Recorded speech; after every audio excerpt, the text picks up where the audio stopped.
Morning, bro. Ugh, how you doing? What's up, buddy? I'm doing all right. Your subtitles are in Spanish. Oh, this is giving me subtitles? Yeah, Oh, yeah, yeah. I guess Danny set it up a while ago, a couple days ago. Everybody else's are in English, but yours keep coming up in Spanish. It's funny. that is funny. Especially since I'm speaking English. Well, you probably have your computer set up for Spanish. Yeah. Fuck, fuck. Aaron, AR called on some purpose last night, and Michelle and I showed up, and it was pretty hardcore. Fucking Aaron's always pushing, man. I love it. Dude, fucking, yeah, exactly. We got a great group. That's what's up. I heard. I actually talked to him a little bit because, oh, look, he's up. We speak of the devil. Good Yeah, morning. I I just seen that you got your that podcast thing up. I watched like 4 minutes of it so far. I just seen it this morning, but I'm gonna sit down and watch it today. I It's watched good shit. about 40 minutes worth of it What did you yesterday, think? Brandon. That's some fucking good shit, man. Did you Was read my it? message to you I'm last sorry? night? Did you read my message to you last night? No, man, I woke I up late forget what this it said, morning. but it was all positive shit. Right on. Yeah, I woke up too late this morning, just now. I don't know which one I sent it on you, if it was I Brandon got, I'm seeing Angel, it nutritional diversity, whatever. here. The many faces of Brandon Angel. Yeah, oh, so you saw the part, yeah. Um, Well, at least you got that now to can address if ever. Yo, yeah, no, man, that term trauma bonding. Holy fuck, does that fit my description of what the hell's going on? Man, this fucking bitch is beating me up and she's winning. I can't fucking believe it. who, Robin? Not Robin. Robin's on my side. Christina. Oh, okay, the mother thing. Okay, yeah. Yeah, yeah. No, Robin's on my side. Robin's beating me up mentally too. Fucking bitches, man. Yeah, but at least she's got your back for your kid, man. That's Oh, fucking cool. absolutely. She's got my back and my sides and my front. I thought that was the problem. She didn't have your front. Fuck yeah, it's a problem, man. You got that right.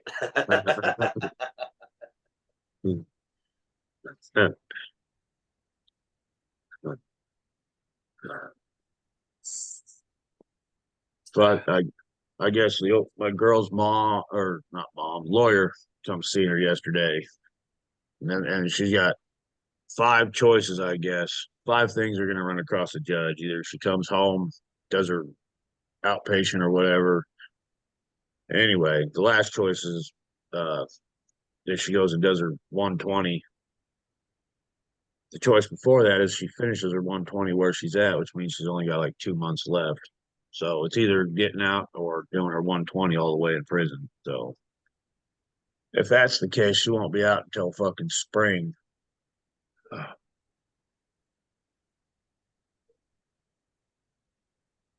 Damn, dude, I'm sorry to hear that, Stan.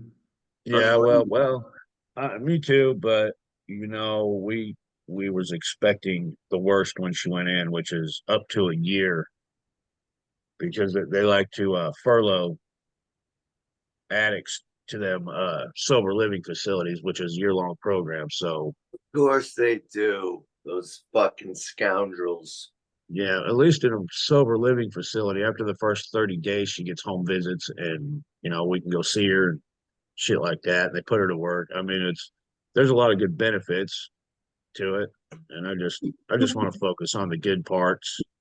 She wants the help. She needs the help. Blah blah blah. But Yeah, well, it's different when someone wants to help. It always, yeah, quitting drugs and alcohol is always a hell of a lot easier when someone wants to help. As a matter of fact, man, when I was using opiates, I wasn't ready to fucking quit until the pain and suffering did not faze me anymore. You know, Yeah. the fucking pain and suffering that I went through, man, fucking I can understand that, man. yeah. And it's not easy, especially that first 2 weeks where the Man, I pain not only is have physical. I quit all kinds of shit. I quit Oxycontin, I quit heroin, I quit methadone, I quit Suboxone, I quit. It wasn't just one opiate. It was like, and they all are equally hard. Yeah. And no, methadone's definitely the hardest, but Oh yeah. they're all I went equally hard. The last time I quit, I set it up so I would so intensely suffer. I took 3 Suboxone a day for 2 weeks and then cold turkey quit. And I did this on purpose. Oh man. Whoa. Holy shit. The suffering involved in that was just so intense. Man, my friend Big Ed, he kicked methadone and died. yeah, it He can happen. died from kicking methadone, huh? Wow, he must have been on a nice high dosage. That I shit is know straight poison, no matter what way you look at it. It's when fucking I poison. when Man, I I was can't playing. believe that the government willingly fucking doles that shit out. That That's fucking what, poison. dude, that's what pisses me off, actually. That's the very thing that pisses me off. Is just like, That is my how big they resentment even do? surrounding this shit, bro. Is that shit. He Yeah. told me it was worse than, I remember a conversation with him. He was just like, man, this shit they got me on is fucking way worse than the other shit. And then like a year, and then I didn't talk to him for a year. And then all of a sudden he's dead. And everybody was just like, yeah, he just got clean. Just got clean of all this stuff. And then I had talked to other people, and they had said that was like actually a common thing. If you kick methadone, That's a common thing, eh? Yo, well, I believe it, man, because I didn't sleep for like 3 weeks. And if I did sleep, I would have a fucking nightmare. Probably like sleep for like 5 minutes and wake up fucking sweating bullets.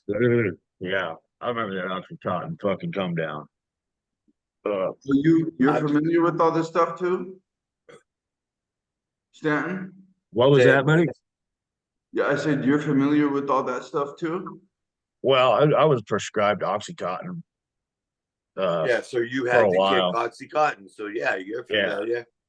yeah, that was probably one of the dirtiest and hardest come downs I've ever had. Yeah, But yeah, but I I did had to fucking kick I that sat shit with it, too. man. As a matter of fact, when I was getting off the Oxycontin, that is when I got on the methadone clinic.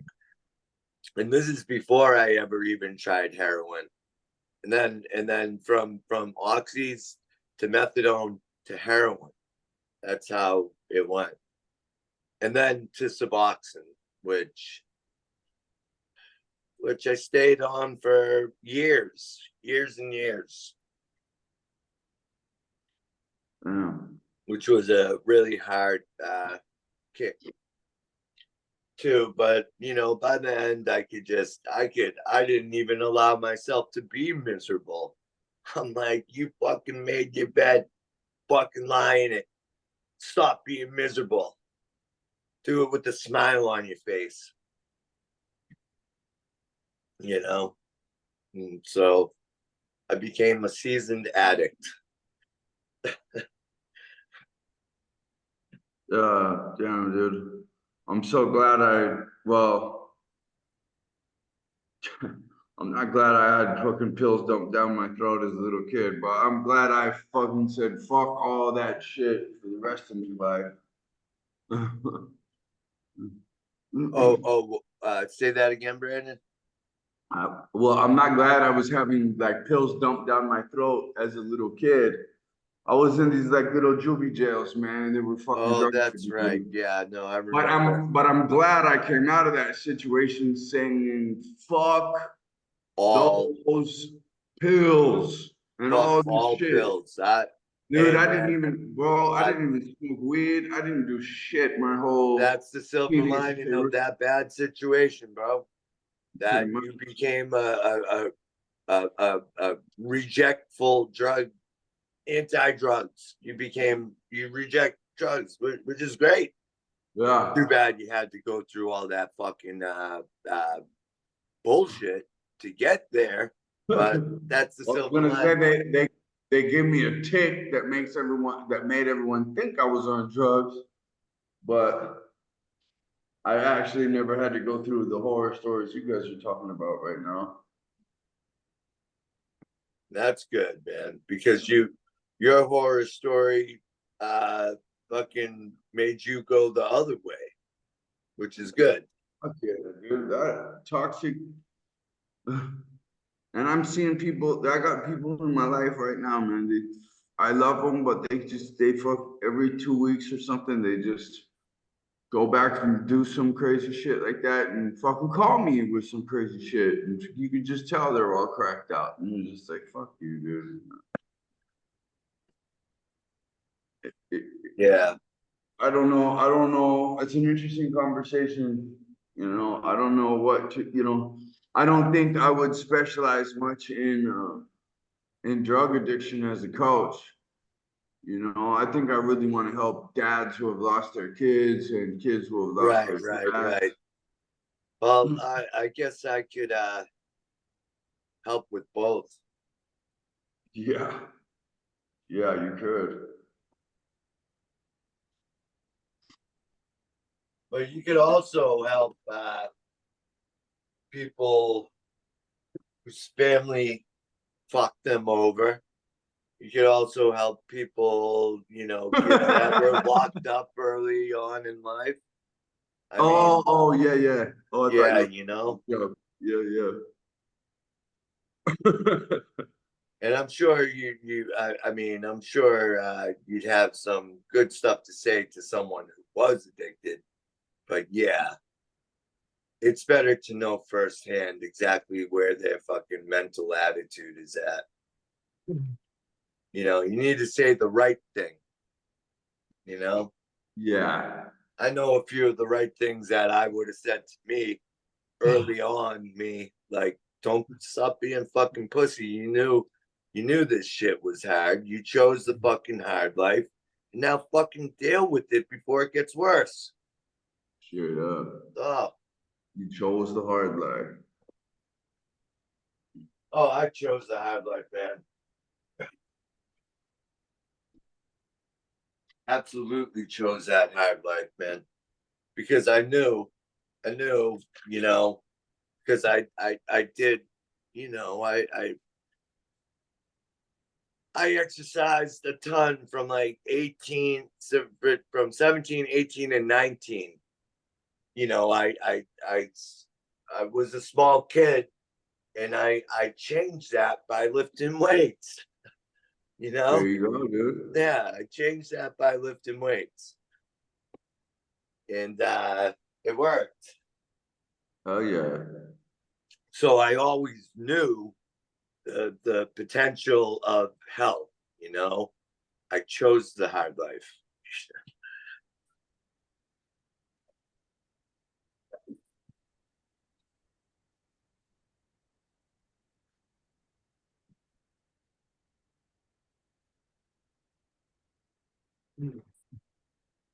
Who we got in here? Branko, good morning. Eric, good morning. Aaron, good morning. Yo, Morning, the, boys. the How's it going, originals. man? All right, let's start this morning off with some unique development practices. Number one, thought observation, not modification. Not modification. Observation. Yeah. Thought observation, huh? Instead of trying to change your thoughts, simply observe them neutrally. Over time, this increases self-awareness and reduces the compulsion to act on negative impulses. Daily discomfort training. Intentionally, I want everyone to do this today. Right? Intentionally seek small daily discomforts. Cold showers, fasting, etc. to build resilience. This helps you face bigger challenges with more grit. Oh, I haven't fasted in a while, man. Yeah, fasting sounds like a good one for me. Had some Yeah. chili last night. It was good, but it ain't so good now. Wait, So say That's what my was that's plan that? for the. That's my plan for the weekend, right there, boys. Fasting? I got 2 ribeye steaks that I'm gonna eat today. A couple of papas to go with it, and then we're going for 48 hours. So Oh that's There you shit. go. When are yeah. you starting? I'll be doing I'll like 6, 7 o'clock tonight. So that'll be the last meal that I'll have, and I won't eat until Sunday. Yo, Eric, I've studied a lot about the benefits of going from 48 hours to 72 hours. That Yep. is where the majority of the fat is burned, in between those 24 hours from 48 to 72. And then at 72 hours is when the stem cell production starts. I think that's actually I think that it actually starts at around 36. Stem cell? And I think at 24 you start to have something called autophagy. Autophagy is the cells that eat other cells, and they start seeking out like the cancer cells, right? Ketogenic. Yeah, Yeah. yeah, And then man. It's obviously, it's like filtering out the bad and filtering in the good. yeah, So I've been watching some videos on it recently, and I really wanna know the timestamps, right? Because the other piece is what you just mentioned is the keto, right? yeah, Basically, when your body switches from running off of sugar onto ketones, right? yeah, So the fuel source is different, and that's yes. easily measured, right? Yeah. So yeah, man, that's my goal. That's what I'm working There you for this go. That's a weekend. great goal. That's a Fuck yeah, freaking great goal. Yo, we I need love to it. do a savage fast in this group. A savage one. My See, problem, we should make it like once a month. yeah, but we Oh, should make it competitive. And call each other names, and like you're a pussy, and like I'm gonna go longer nah, than you, and That's actually a pretty good idea. that's right? pretty funny. Right? I mean, we're kind of competitive against ourselves, so let's just be competitive against each other. Okay. Right, that's right. I Because like. if we're being competitive, I'm going to be like, there's no way motherfucker is winning this. No. I, I That's thought just it was how I like this, am. there's no way the Demon Slayer is gonna beat my fucking ass. Fuck that guy. There we go. That's fair. Uh-huh. Yeah. I'm with it. So I'm with it. I've been doing the daily cold showers every time after my burpees. So I got 2 cold showers yesterday. Oh, yeah. Me and Stanton belched out some burpees around 5 o'clock yesterday. It was nice dope, and dude. man, it was like an Indian summer yesterday, in Massachusetts. And I was sweating like a motherfucker after those 100 burpees, man. Wow, I was so cleansing and like detoxifying those burpees, huh? Oh Nothing. yeah, I got a good night's sleep. I know that. Yeah, I slept like Very shit, restful. but you know, maybe since I slept like shit last night, I'll probably sleep good tonight. Definitely going to the gym tonight, no matter what. Hitting back. And another thing I've been working on is memory. So I've just started looking Good into it one. and That's a good and one right finding there. ways Hey to man, build I memories. know, So that's going to be a good yo, uncomfortable change I because know the exercising the best. mind is uncomfortable as fuck for me. Right.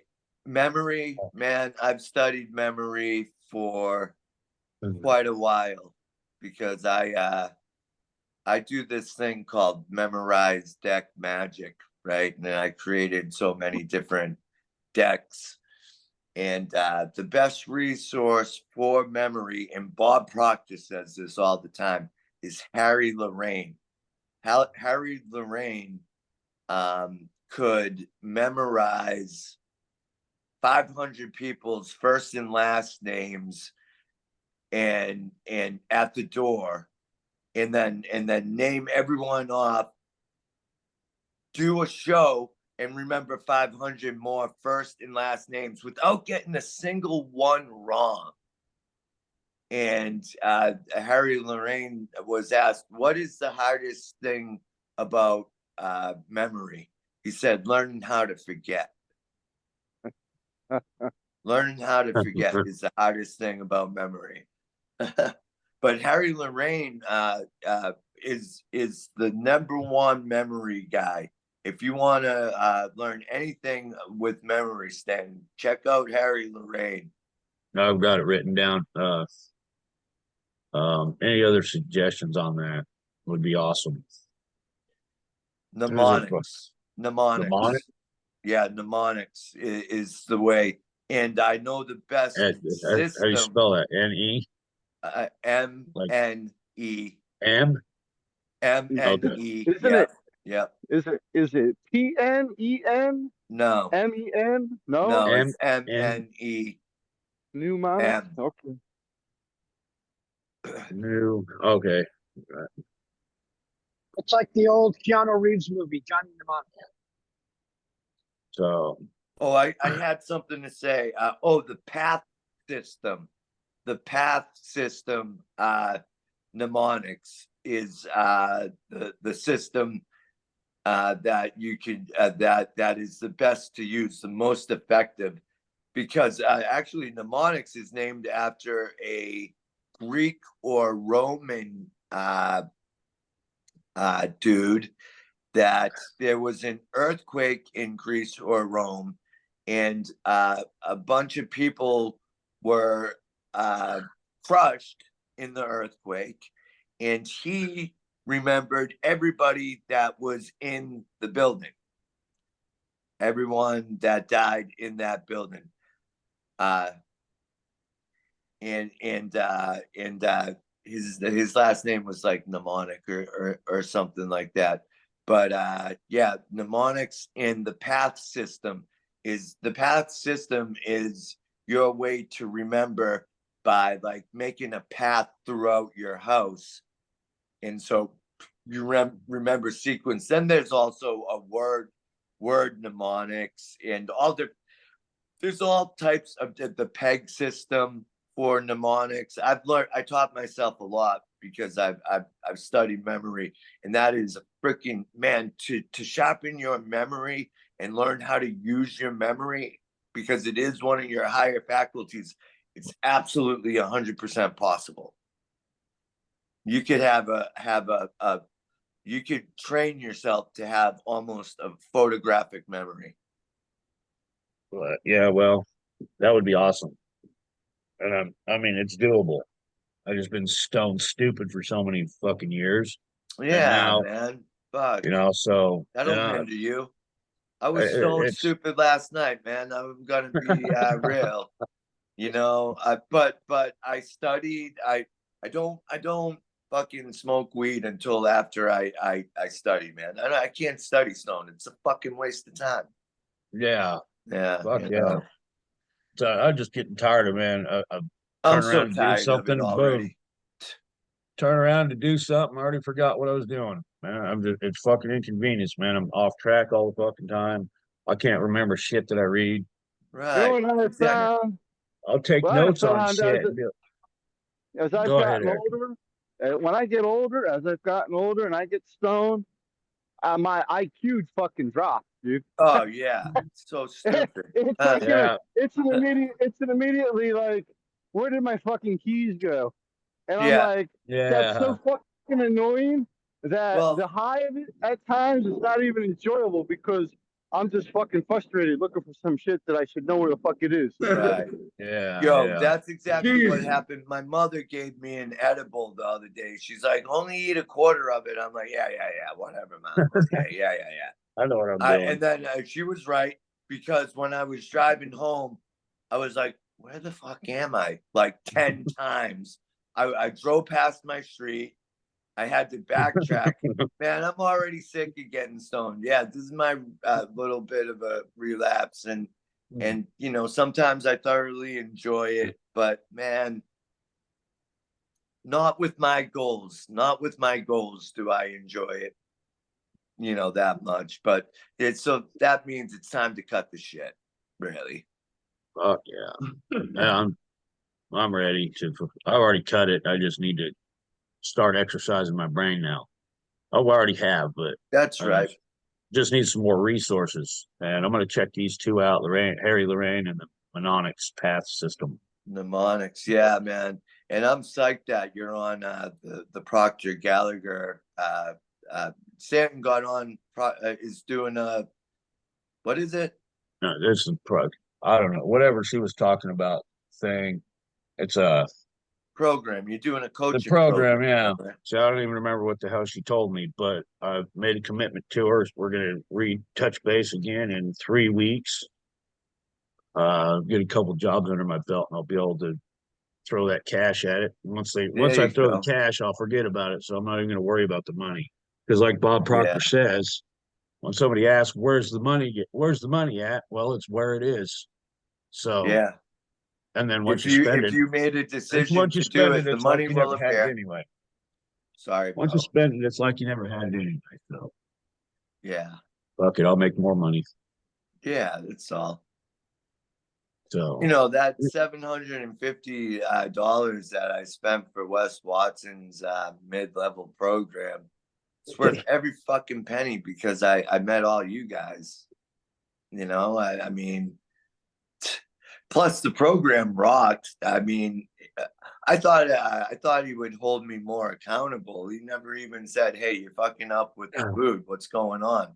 Yeah, well, that's my problem. I need the accountability because I did track the macros for a couple weeks, and then you know I wasn't in the habit. You know how they say it takes 30 days to form a new habit, and you know that was my downfall. But wow, man, the hypertrophy specific training that I learned was worth the $750. You know what? Wes Watson gave me $750 value before I even spent a freaking penny. So, It's a you beautiful know, thing. there's that. So when you okay, say I got it. hypertrophy training, what does that mean? Muscle growth, really. Okay. And hypertrophy Bodybuilding. is time. It's time. So most people take too long of a rest. You don't want to take Okay. too long of a rest in between sets. More And more so time the under app more time times under you. stress. More What's time that? under stress. More time under stress. The body Time or the under muscles. tension. Right. Time under tension. There you go. Yeah. Time Okay. under tension. Yeah. Hmm. And so his you know, you do higher amounts of reps with a weight that you can do like 25 reps. You know, you build up to it. And yeah, that I mean on his program, man, I never got such a good pump. Well, no, that's a lie. I mean, but I got better pumps doing the hypertrophy specific. Started getting that freaking shoulder vein popping and all that shit, you know. Danny, did you have something Morning. that you were gonna do today? Oh man, I don't even know. Good morning, everybody. Morning. Yeah, you do. I don't know. I don't know. I think I'm best to teach and learn from experience. So I got a bunch of anecdotes. I always got something going on. So I think there's stuff to learn about just how I go through fucking life and deal with crap. Um, I used to call myself Danny Drama, and it wasn't really an exaggeration. There's just always drama. There's always something. Maybe I make it. Maybe there's just always something. But I don't know. I kind of entertain myself in finding, I don't know, in looking at my own my own BS. Are you guys still live? Uh, Yeah, you're still live. I wanted to. I don't know. I was thinking about what is it that we should talk about, and what do I even know that I can teach. I have a bunch of books, but I don't know if I want to read them. I have a 50 Cent's Curtis Jackson, also harder, also smarter, which is really good. I have the 48 oh, Laws of is that Power the one co-written with Robert Greene? with Robert Greene. No, No, it's this ain't the one. Okay, okay. When did that come the out? 50 Cent. 50 Cent. She's a mogul of the music industry. He was a drug dealer. He um thrived in that environment, which is a cutthroat environment, and then he thrived in the music environment, which is even a more cutthroat environment, and then in the business environment, which that's exactly what he does, right? He So mastered the He lost cutthroat the, and there's there's environment. literally he lost many. the kid to the brainwashing shit too, bro. What's that? He lost the kid to the brainwashing shit too, bro. That's what I hear. Yeah, like I don't know the And exact he story, but I thrived in know that that he doesn't talk to environment. one of his kids, and I don't know exactly why. I think he was demanding too much stuff. He was like an entitled kid. It's cause the poor child was brainwashed by that crazy woman that had him to trap him, and then then after that it didn't work to wreck the X and get the checks. That's what happened. It is the interviews about it are all over the kidnapping genre of the internet or whatever. Man, I need to watch the rest of your podcast. You did crush it, Brandon. You Yeah, did fucking crush it. Yeah, that was good. thanks, man. Yeah. Yeah, Man, I always reps. learn a new term or something just listening to you talk about it. I'm like, and I draw so many similarities because our shit is so Yeah. similar, that it's always a gain listening to you talk about that. It's always a You know what you know what's interesting that I would have never expected, just in case anyone checks it out or whatever, but it's like, and it's like, I think it's a perfect way to finally get sick of it. You know what I Yeah. mean? Like, What, yeah, to be so educated on it?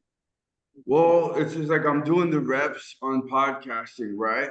But then also, I mean, in the future, hopefully, I've got much better stuff to talk about in podcasts, right? Like cool stories of this person who turned this around and all that kind of thing, and within a coaching program or within this scenario or that, and then leave this behind finally. Like you know what I Yeah. mean? That thing. What's the word they say? Rumination is like the Yeah. worst part of this. How you ruminate.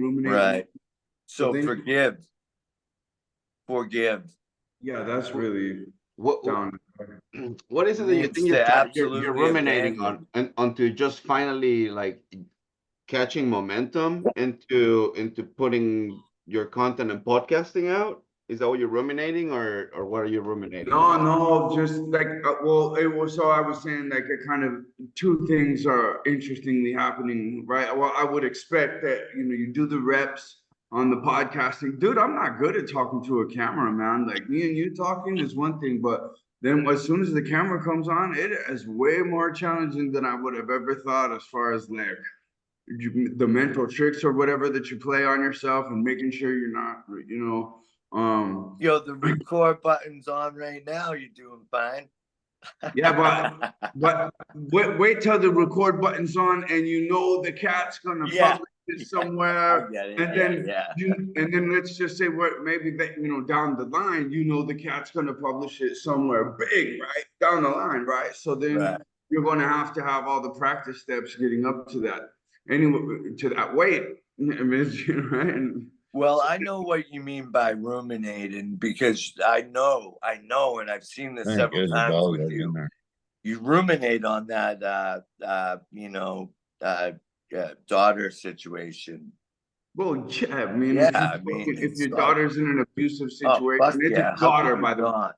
50 Cent had a son, you know what I mean? Like I could see myself punching my son in the side of the head, but when it's a princess, it's not the same, you know what I mean? It's real different. And then you go read about what the effects this shit has on a kid, and then that.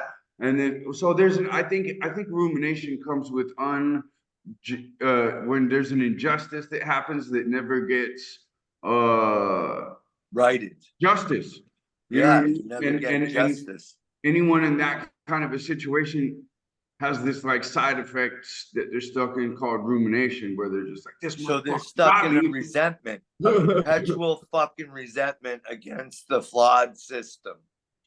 Yeah, and the I get it. subconscious is always looking for a closure. There, we get a thought loop, and the subconscious is always continuing to look for closure. That's why you get in an argument, and if you're keep staying on it because your brain is trying to find closure to close the That's a loop. great observation. Yeah, Yeah, that makes Yeah. sense. What's the solution? Walk away, but a But lot of the time.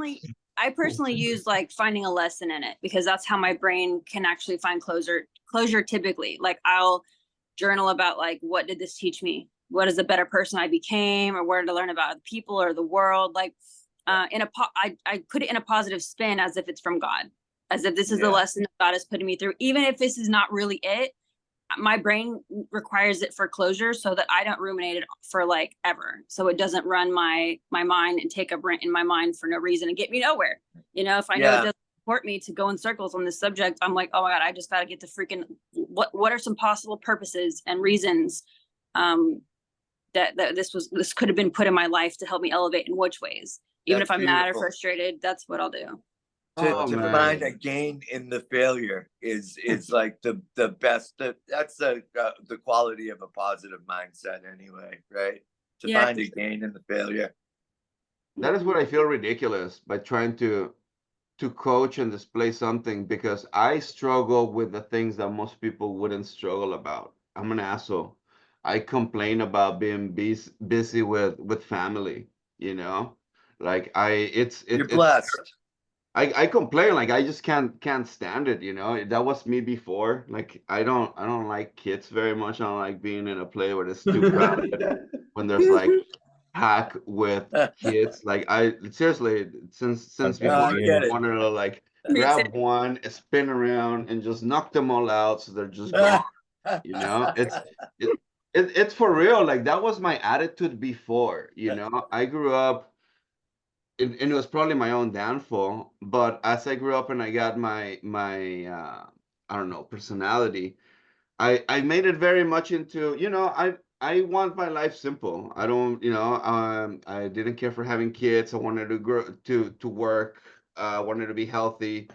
And when my life changed because I had a son on the way, and I also feel like I need to be responsible for him. So yeah, by all means, I want to be close, but my life, my own personality drags me away. I want to do other stuff. I want to be reading. I want to be studying. I am very selfish, That's not selfish. That's bettering yourself is so unselfish. You're bettering yourself for the other people around you. Well, you would think that it will make more sense, right? Like, okay, I'm making more sense for, whoa, who else better for my family? I'm spending time with them. Everybody's here, healthy, and yet can't enjoy that moment. And I know for sure, like, okay, maybe I can like reframe what's going on. I can reframe, like, what is this teaching me? I could just be grateful. Like, these are blessings. People are, I know people who just came out of brain surgery yesterday. Most people will kill to be in these shoes, and it sucks to again, have to make that much effort to go like, "Ooh, okay, no. Here's where here's what I need to start appreciating, right? And this is kind of, it wraps up into the topic that I wanted to talk about, because when I think about what is it that, like, the questions that I have to ask myself to reframe, um, Tony Robbins teaches about the 6 human needs. That is the reasons why people do just about anything that you do, right? Because humans are always trying to meet these needs that no matter what you do, whether if it's positive or negative, you're going to be meeting them. Um, on the grand scale, you need certainty in your life. You need some sort of security. If things are too crazy, you're not gonna want to. And maybe that's one of the things that I appreciate the most, or that I value the most. There's no right or wrong answer on what you value most, but you just gotta like kind of notice what is it that you gravitate towards. And I think the reason Right. why I even started studying this is because I wanted to learn what influences other people. You know, if you want to make change at other people, I always cared about being persuasive. I wanted to be good in business. I wanted to relate to others. And to be persuasive, I learned that you couldn't really convince others. You just have to persuade them with what already persuades them. And you kind of have to study with what clicks with them. So the 6 human needs are certainty, because you need safety and security. You need variety as well. If things become too much of the same and you know exactly what's going to happen, humans tend to get really bored and frustrated, look for something else. So many times you need to appreciate what is new in a situation. If you feel frustrated, if you need to look at, okay, maybe how is this fulfilling my sense of variety? Another one of the 6 needs that Tony talks about is significance, just being important. Humans like being important. They like different humans on different levels, right? But knowing that you matter is so important for yourself. So how does me taking my son to trick or treating and being there make me important, right? Um, well, I'm the one taking him. I don't think it will happen without me. In his situation, I don't know that his life will be really the same without me, because his mom was a single mom before, and I was really concerned on how she was going to uh, be any kind of like responsible for him. You know what you know what that means? Um, so I had to like, I felt that I needed to step out and be a responsible person. That's just me. So those are some of the things that I try to look at to make me feel better, but I will be lying if I said that this was easy. I can't believe that it's hard. But I'm gonna continue with the stuff that I need to think about on that sense. Um, Humans also need connection and love, right? And you will think that that fulfills that connection. I'm hanging out with my wife, maybe with friends. Um, how does that activity that I don't like fill up my or fulfill my own love and connection? I definitely know that meeting with you guys fills that up. I feel fulfilled. I bounce off ideas. We've made new friends. Gosh, I can talk about this stuff with you guys. So it makes it's so easy, right? That I gravitate to things like this. Maybe I should focus more on that whenever I'm having a hard time, dealing with a particular situation. Maybe I need to focus more on the love and connections that I'm making. And those are the first 4. I'm just gonna recap them, right? We need certainty. We need to know we have security. Otherwise, we go nuts because there's an impending doom. We need variety, because we get bored. We get bored if it's all of the same all of the time. We need significance. We need to know that we're unique. We need to know that we're important for those around us, for the world, for our mission, for God. And we need connection and love. Before I go into the last 2, I wanted to go and ask around and maybe for you guys to think think of those of those four: four, sir, certainty, variety, significance, connection. Where would each one of you guys rank? What do you value most? Do you value your security? Do you value I your could variety and adventure, things that are unexpected? I could tell you for me, man, I definitely value variety. Mm, I get bored quite swiftly. So I need another like type of go-to. Like in the gym, I've taken so many yoga classes, so many fitness programs, studying all different kinds of exercises. So I have a good encyclopedia of like what works for me, you know? And so the variety, like I taught myself probably 1,000 card tricks, you know, but to uh, use it as entertainment, you only need to know five, but you need to know them inside and out and better than anyone, in my opinion. So the variety, it's not a waste of time, but because I do it because I enjoy it. But then there's also a lot of there's a the thing that I'm attracted to. I realized one day it's the arts that are infinite. Like I mm. playing guitar as a kid, so much variety in the styles of music that I like, and they're always evolving and getting different. And the back of every card is a symbol of infinity, which is pretty cool. Juggling patterns is that infinity sign. I love variety, man. You know, I can see that. I can see that. When I was thinking about this, and for some reason you came to mind, like I myself, I feel like I value certainty and security a lot, and I draw the parallel from you taking on like, oh, I'm not gonna get a job and I'm just gonna do art and I'm gonna do creative shit. And I yeah, go, yeah, how yeah. wild is that? I get stressed out, like I panic, like, Just no, no, no, you need to just have thinking like, of where the certain money's coming things and from. this and Yeah. that. Like, how could you? It's like you're talking Chinese to me, you know. I like variety. I don't like too much, but Okay. I find myself not or dealing with repetitiveness a lot easier. Like when I think of some of the habits that I've held for the longest.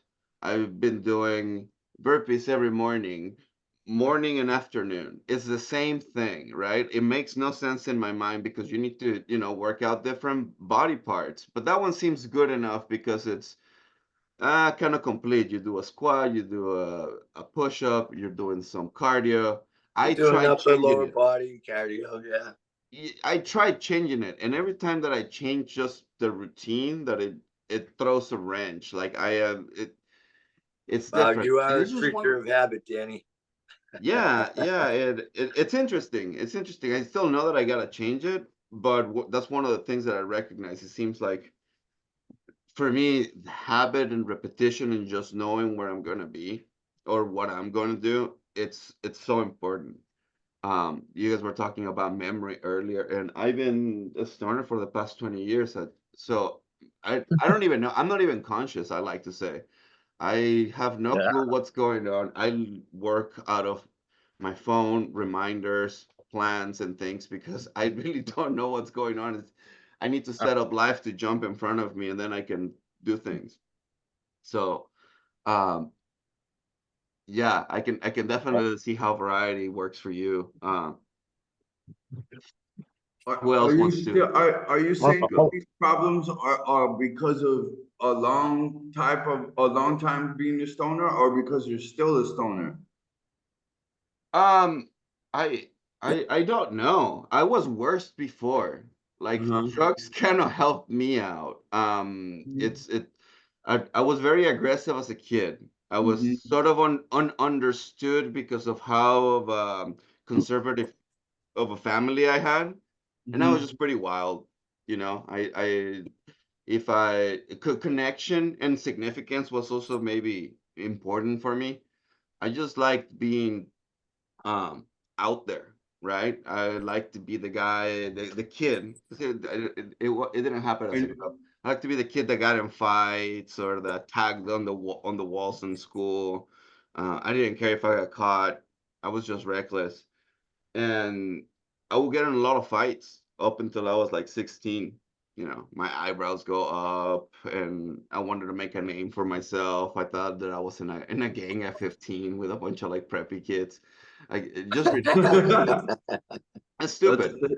Um, but yeah, after I did, you guys were talking about ecstasy and mushrooms. I don't know. I became a raver and got more friends. I think I fulfilled a lot of the things that I don't know that I valued. I was having a lot of adventures, definitely going out into beautiful places, meeting a lot of cool, interesting people. Like I got really seduced by that, and I can't say that I hate it as much.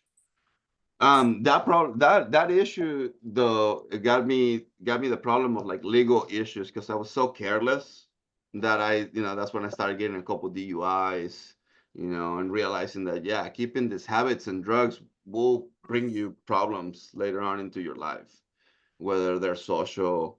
So I don't know if I'm scattered because of the drugs. To me, I feel like more just drugs and things that are counterculture now are making a problem when I'm trying to integrate into regular society. 'Cause for a while, I was just so counterculture that you think the world is like that, and now they look at you like a weirdo. know something about that.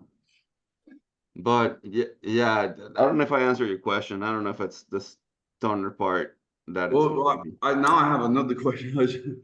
Did you feel like when you started using the marijuana that you stopped going out and getting into fights and you stayed in home more? Yeah, I don't know if it was the weed or just life circumstances. Because like I wasn't smoking weed until I came to the United States. I came when I was 16, and life changed a lot. At that time, I had a car in Mexico. I would go out to clubs. I felt like Also, you I were getting into fights in Mexico. yeah. I was just out, Well, again at 16 in clubs, just like, what are you looking at me weird? Dumb. But when you get here, like kids at 16 are not doing that. You know what I mean? Even at 18. So that kind of like, Now, some of them are bringing guns to school and blowing half the class away. But, that's the yeah. United States. It is different. Like the trouble was not the same over there. It wasn't just random. Although people were and guns are not as easily available, I would think. No, at least not in young ages. And But plus, Mexico's got that old school cowboy culture still where you can just get into it and not go to the guns. Well, they did, at least back then, right? yeah, you would carry knives or things like that. Hmm. Right. When That I was like was the young, thing. you're gonna get into a fight, then the knuckles have to settle the score. We're not using weapons, It's like, You just but don't have them. you get into the inner city of Massachusetts, like Roxbury and Dorchester and Boston, man. There's guns all over the place. It's scary. As a matter of fact, if a gun goes off in Roxbury, the alarms will sound, and if you're within 3 blocks of it, the alarms are going off. It's like, okay, get the fuck out of here. There's a gun somewhere within 3 blocks, So Yeah, and just to tie it back, like if you realize even if I'm doing negative things, those negative things that I'm doing are hitting my human needs. If I am uh out being a baddie, right? Like I feel safety. If I'm all with my friends and I feel all badass, like I definitely feel certainty and security, right? I feel that I'm all that. It's hitting that. It only makes sense that I'm doing that. If I am always out at a party and always getting into something, it does hit that need for variety and adventure. even when I came out raving and I'm out camping and I'm out doing things in just random places. All that's here in my variety. Of course, I always like that. I am adventurous. I'm not as certain, but that's where I start realizing where my values lie. All these friends that I had in each of the scenarios, whether they were just gangs and school of friends, that draws a connection. Raving and having a raving family and all that group of friends. Like I'm not very close with my family. That became my family. It I moved a lot as I was a kid, from one state to the other. So it's not like I have like lifelong friends. And when I got to this last environment, the raving environment, it became like a family. We were having friendsgivings, and everybody's looking at each other, going out. You start meeting their kids. It's only obvious that it's hitting all my needs, and How it how makes to make sense. friends easily. Of course, of Yeah. course. Whether if it's something positive or negative, you are drawn to fill these needs. And how can you use this for the better? I mean, when you're doing something that is harder, a situation that you don't like, you can start reframing and asking yourself questions like, what does this really mean? Right? How can I make this better? Okay, if it's not easy, well, what is it that I value? Because you'll start knowing yourself a little better. And if it's something that it doesn't naturally, you know, you, it's clear the way you appreciate it, then you can start asking yourself, well, where does it meet one of my needs? I value this the most, right? I'm not the same as others, but I have this. How is this variety for my life, right? Maybe I don't do Halloween every day, and this is something new. I should appreciate it, right? I need to live in the moment. Or how is the significance? How am I important myself for my son and for my wife to take, you know, our kid out? How is this making a lasting memory for them? And I think this is where I could jump into the last two needs, because these are the ones that I think they're the hardest to get, and they're also the ones that fulfill you the most. Because yeah, you can get certainty by feeling all badass and just punking people down. You can have variety and you can have significance. But growth is also a need for humans. We need to become more than what we were. And that's something that we don't that's what makes the difference. So how does me changing my frame of thought make me grow? If you feel all the other needs and you're just stuck there all the time in the same hood with the same people, feeling just like a big fish in a small pond, you're still going to feel unfulfilled, and your life is going to feel empty because you're not growing. And that's one of the fifth human needs that we have: growth. Okay. Can I go yet? Yeah. I'm so sorry. Go ahead. We didn't finish the other ones, and we should go around. We have four. What do I value most? I put self first. And I put self first because when I was with my kids' mother, I was at a stage where I couldn't even take care of myself. Um, and I knew that if I stayed in that relationship, that I wouldn't be able to take care of anything ever, because I was just to that point. And so that's what made me choose to pack my shit up and leave. So I could jump on an island, you know. I mean, I didn't abandon the kids. They still were with me 2 weeks out of the month. And I always put myself aside for that. Mhm. But those 2 weeks that I had without them, man, I really concentrated on self, you know, I was in church 5 nights a week, six if you counted Sunday, because I was doing Sunday church back then. And that was basically just to get to my mental and emotional state and find care for myself again, because I did not care.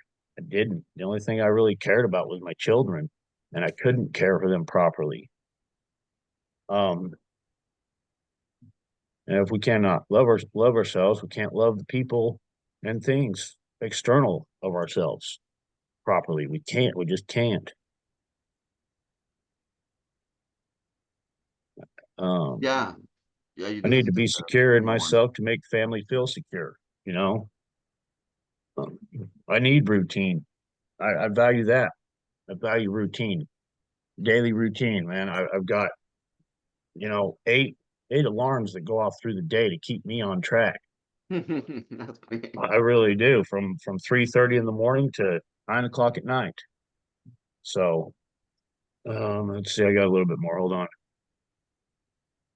And so I got a routine weekly schedule that I stick to. I'm still in church 3 nights a So you week. got yourself, you got routine, right? Because that keeps you yourself. You also went into growth, right? Like you kind of have it there because you need to take care of yourself to take care of others. We were Yeah, just jumping into that and I, contribution, which is yeah, and you hit on the part that you hate being around the kids, and I know I feel you there, Danny. I mean, when my kid's mother got pregnant with the first son, I was happy. I was excited to be a father. But at the same time, I'm thinking, I don't even like fucking kids. What am I thinking? Mhm. But I value the uncomfortable situations. Going to the trampoline park, walking around last night for Halloween, all them screaming, well, little kid, sugared up kid, man. I value that because the outcome, what's the outcome that I get? I get four smiling kids, four happy kids coming home, happy, not fighting, not, and once it's over, it's over. So those kids stay at the trampoline park or go to their own homes. So I really value those uncomfortable situations. Mhm. I do. I might dread going in, but once you're in there, you're like, oh, it ain't that bad. This is only going to last a little while, and then we get to go home. So yeah, that's what I've got so far. Yeah, I feel you the same. I feel the same, and thanks for sharing that, Stan. It's funny you mentioned trampoline park. As you say that, I'm like, man, I have fun with my kid at the trampoline park, and that's Yeah, honest. Like I'm not hating there. Maybe this was just a thing yesterday, and I'm blowing it up. Maybe I wasn't feeling in the mood. But um, I love the fact, and I think this is where you're more tuned in, that you are thinking of that contribution. How do you make yourself better for others, and you understand that routines and having that certainty, at least of what you're gonna do in the day. Same as the same as the same. You stick with that, and then it makes you more effective. yeah. And One of my you main crack the prayers, code. Dan. Yeah, I don't mean to cut you, but I want to say one of my Mm, main prayers is God, please bless me in this way so that I can bless others. So Nice. it's a selfless blessing to bless myself, because then once I'm blessed, then I can bestow that onto others, push that in another direction and help them, bless themselves, to bless others.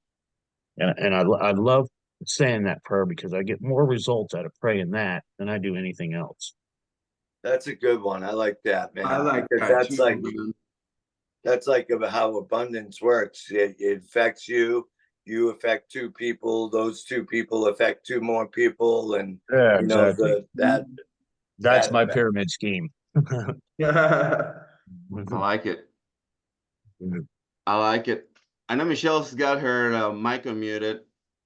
I don't know if you want to chime in and just kind of your takeaways. Where do you think you are on the values of significance, certainty, variety, and connection? I think I don't know. I was actually writing down where I'm getting all of mine currently. I was just doing is analyzing where in my life I'm getting each need met. It's I've all had good. It's kind of trippy because sometimes in some situations you act certain way or you rotate towards certain value, and in different situations you may change up. Uh, and it's just something to think about all the time. So that's that's fine. You can keep up with brainstorming. I definitely think connection is very high on my list. It's even part of why I come here, but it's like I'm very picky on what I connect with people over. Mm, Like I'm very aware that what we put in our brain, I'm just aware of energy and all that. Some people are like, I don't want to connect with them because I know I'm going to walk away with like trash energy that they just gave me through connection that I'm like, you know, and it's the reason why I'm so selective in like dating. It's part of why I'm single on purpose is like, there's not a ton of people who can give you good connection, good energy. And I'm just, Right. I choose good energy over everything. Yeah, well, yeah, it sounds like you need that certainty that you're gonna be okay. I mean, you have to be more selective with, what you let in your own world, because that's how I feel. I was like, I'm not a grouch, I'm just really selective. I like to do only certain things, and that's completely okay with me. And that's fine. That's fine because there will always be connection. It's such a vast world. There's such a vast so many people and so many ideas that you can get to be this selective. So if you are up to that point, don't let that go. Don't settle for less. Don't that's where you can just design your life exactly as you want it to be. And yeah, it may not always be the same. You will have to always sacrifice. It's not always going to be perfect, but you can strive for something. You'll find your own spot where you will find equilibrium. No Yeah. hurry on Even that. if I don't, I'm totally at peace with like, Yeah. not, like I found wholeness in spirit that I don't have missing pieces that I need to go search and get completion in another person. It's taken me a long time to get here, but and even when I notice that I have, I'm desiring something, energy or resources from outside of me. I'm like, oh, beautiful. What do you get to work on? Where do you get to find completion and wholeness? Because like Jesus was whole, he was complete, right? Yeah. He found completion. So wholeness. I think that's the danger of dating nowadays is because most people, they're 80% complete and they're looking for their other 20%. So they're looking for they don't have love. So they're trying to go find it. And then now they're relying on this person to be their drug of love every day. And then when that person's not in a good mood to love them, they're like, they throw their tantrum, So I'm like, Yeah, I find that a relationship works out really cool when you meet, whether if it's a love affection or a friendship, when you're both on a path and you kind of like look at each other and like, oh, this is what I'm doing, that's what you're doing, and you rather than I don't know, you helping the other person and you having a responsibility, just both going through it at the same time, you can kind of get it. So that is a very very powerful relationship if we can find whether again friends. I feel so blessed that I'm doing that here with all these guys and with you and everybody that's jumping in, because we're all going through it. We're all going through our program. We're all working our program every morning in here to grow, we just gravitate to each other. We don't get tired. We fight to see each other because we're primarily showing up for ourselves, for us, because we know it's important for ourselves, and we are helping each other. Like I wouldn't be here if it wasn't for all these guys putting in the work and sharing really what's going on through them. And some of them have told me that I've done the same for them, and I wasn't intending to do that. I was just surviving. So yeah, hell yeah for meeting folks in the same path. and the last thing I'll say is I know certainty is a big one, but I know it's because of I like all the other ones. So it's like in order to experience certain levels of like excitement, variety, and adventure, I know I need to actually feel a level of certainty to go be free, to go be crazy, go skydiving, do, meet new people, like anything new that's variety for me. That requires a level of certainty that I get to feel to let myself fully be free and be without, And it sounds like you already achieved that level, right? You said you're complete, you feel certain within yourself, so you feel okay if you meet others or not. So you felt that and you feel free to do, more activities and meet more folks and just work on yourself. Yeah, but I feel like it's different every day. Like I might have a need that's not met that day. And I'll realize if I'm feeling needy from someone else, I'm wanting or desiring something from someone else, I'm feeling like needy. I'm like, okay, where did you not see yourself today, Michelle? Like where I go into meditation usually and I acknowledge my emotions, my feelings, I acknowledge myself, right? What's going on in my inner world. And that feels a lot of different connection with myself, first and foremost. But I'll notice days I don't do that. I'm wanting to be seen by other people. Like I'm wanting to see me, notice me, right? Like especially for women, that's like that's a high need. Women want to be seen and They just want to be seen. So I see myself every day so that I'm not out here in the world like, see me, I'm not that chick, that girl. So I'll notice it's a daily thing though for me to fill each of these needs. It's literally a daily, so I don't feel like I just always have them all mastered. I'm just aware of them and I know how to feed them every day to where I'm getting my needs met and I'm not manipulating, because most people just manipulate for their needs if they're not aware of either Yeah, those what. are the little buckets we have to fill, and we do them every day. We have to fill them in ourselves because it's ourselves who's going to acknowledge. No one is going to come and do that for you, right? So it's good to be aware. And before I move on, I just have this funky question. What does 444 mean? I notice that on your necklace. Does that have a meaning? Yeah, it's the date that my brother passed away, and then I started seeing it like he died on 04 of 04 of 04, and they actually declared him no longer in his physical body at 4:04 a.m.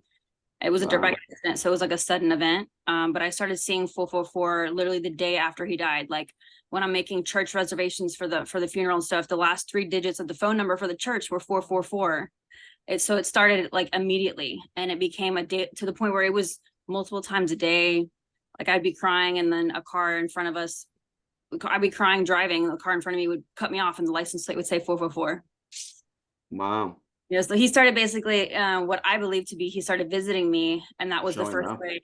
And that was kind of my spiritual awakening that started my spiritual journey and my awakening, that I was like, something is happening, something that I'm being communicated to, because it got to a point where I couldn't ignore it. Like it would be so in my face that I couldn't ignore it. So I started believing in a spiritual realm that's still alive, versus like some biblical stuff teaches that it's just like it was something that happened when Jesus was alive, like miracles and all this other stuff, right? So I started to believe, wow, something still exists, because I can't deny this stuff.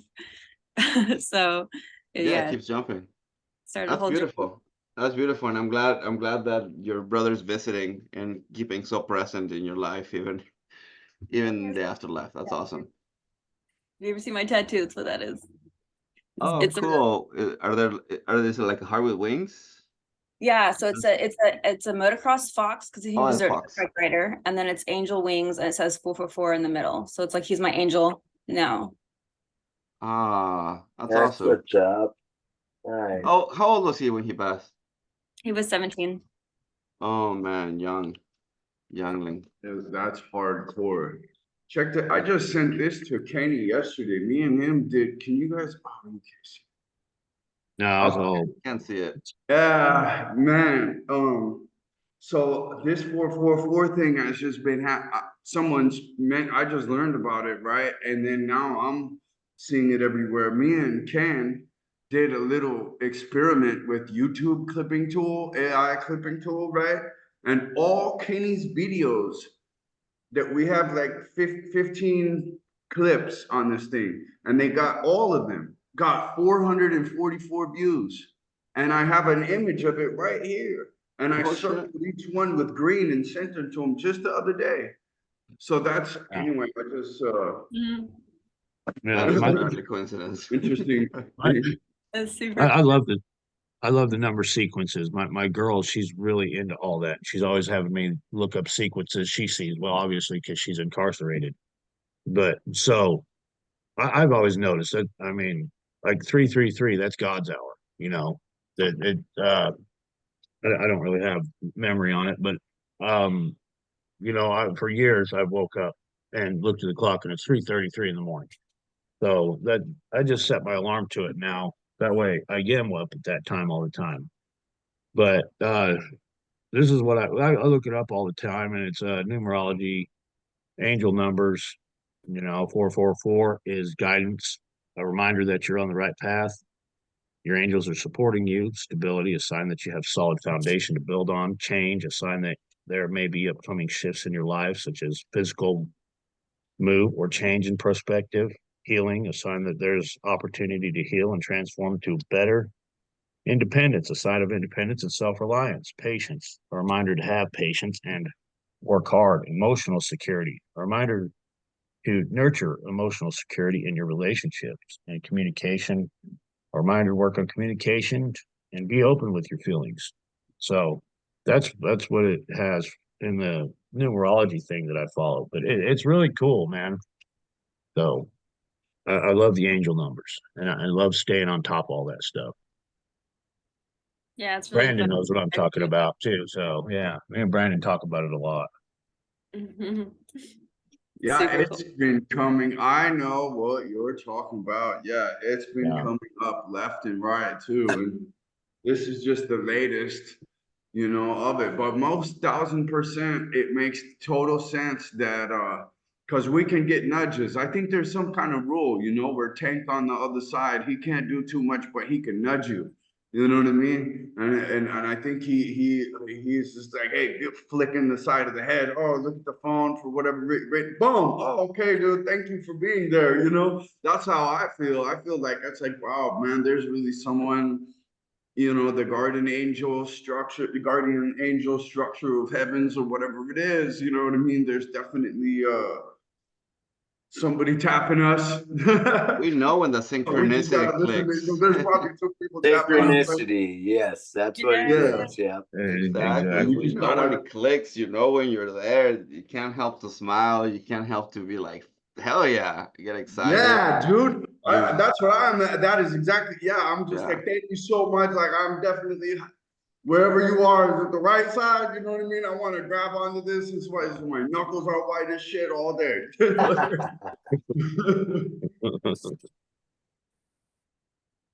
Hell yeah for that. Before we pass on, I know that Eric and Franco are still there. I don't know if any of you guys want to hop on and think about your own priorities and your own values. No, Franco, he's like, I got trash to pick up.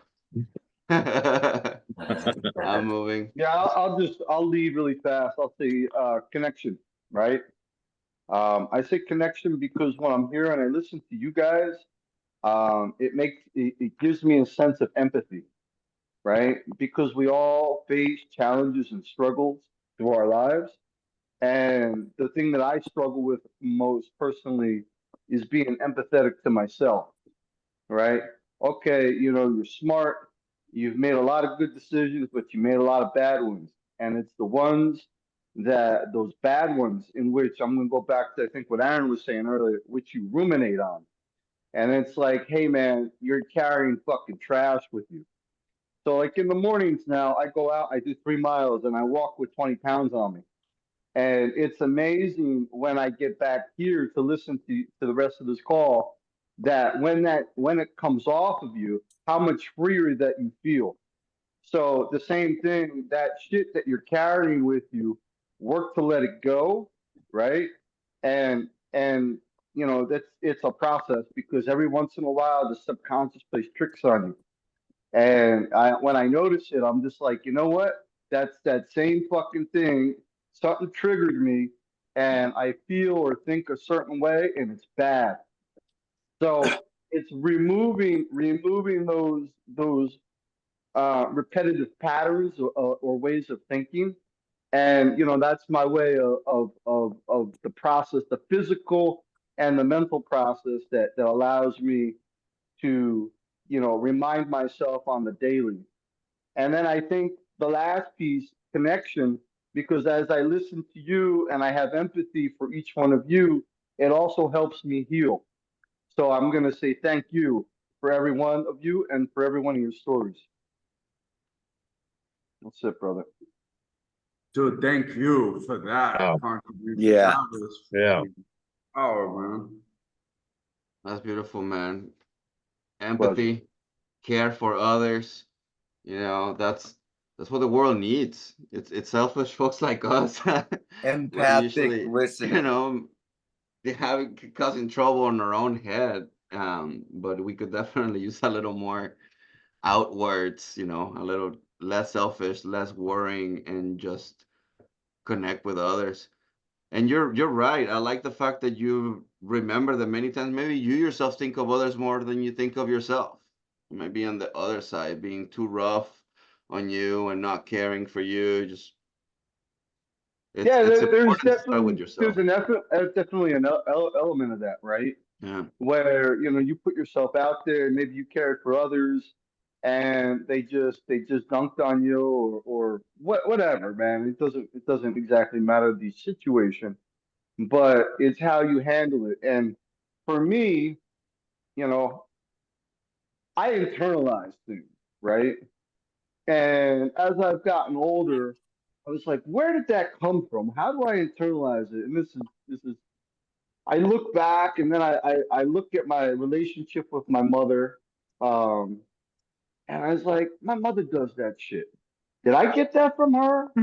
You know?